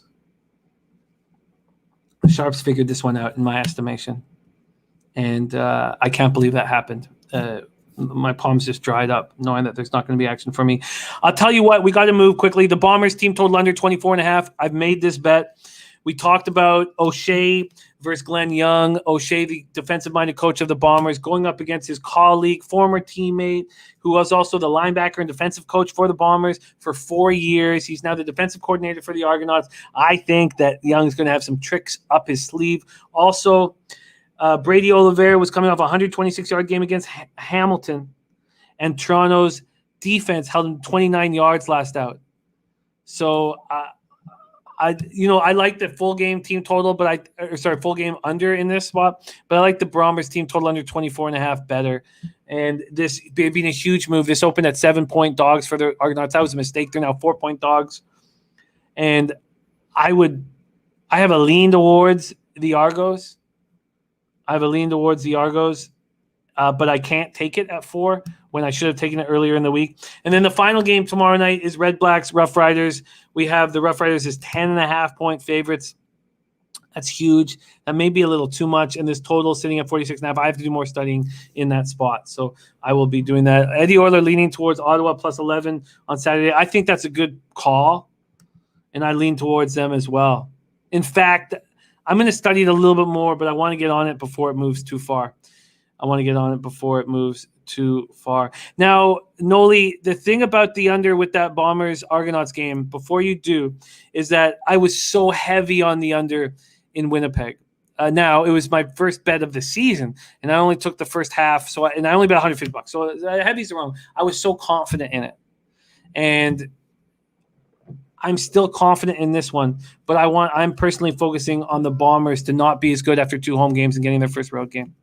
There you have it. There is the CFL. We got to go. Thank you guys so much for rolling with us. Remember, tomorrow, Saturday, horse races all day. We start at 12:45 p.m. Eastern. We start with Saratoga and Woodbine and others. And then, Gulfstream, Delaware will be on. And then we're going to roll into Del Mar at night.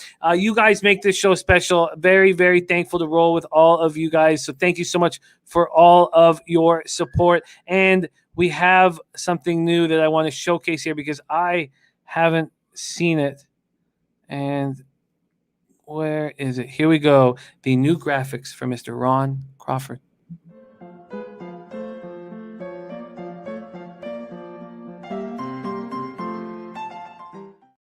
I like it, Jose. I like it a lot. Great job.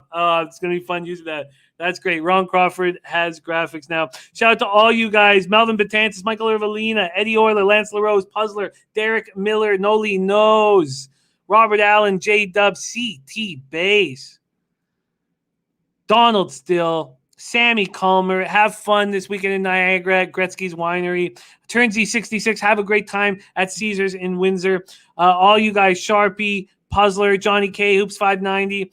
Thank you guys so much. Crazy 8 Legs. Thank you guys so much for all your support. Let's get paid in full. We're coming off a great day. Let's have another one. But most importantly, let's milk these motherfuckers working together to defeat the Jews. Let's say, hey, those bookmakers!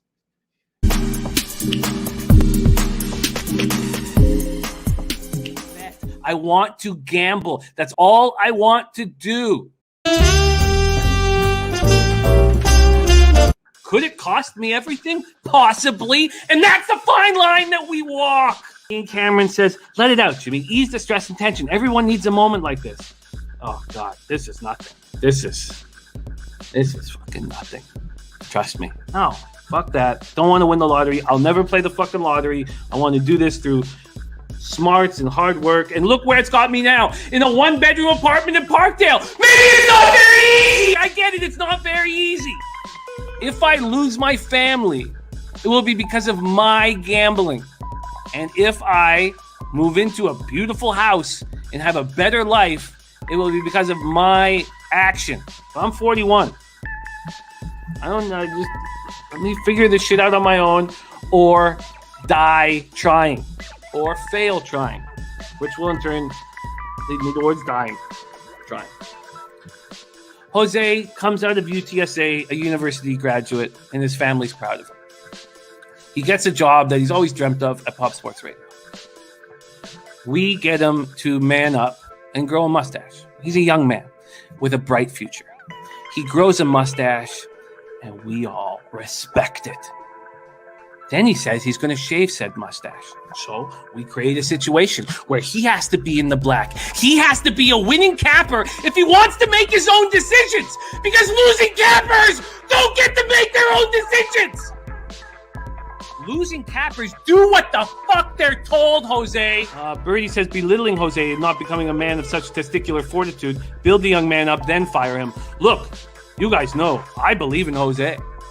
And I like him very much. I can't wait. That mustache in a couple months is just going to be, oh, God, it's going to be spectacular. I can't wait. Okay, we're losing the focus here, and I apologize for that. Let's go over to the odds.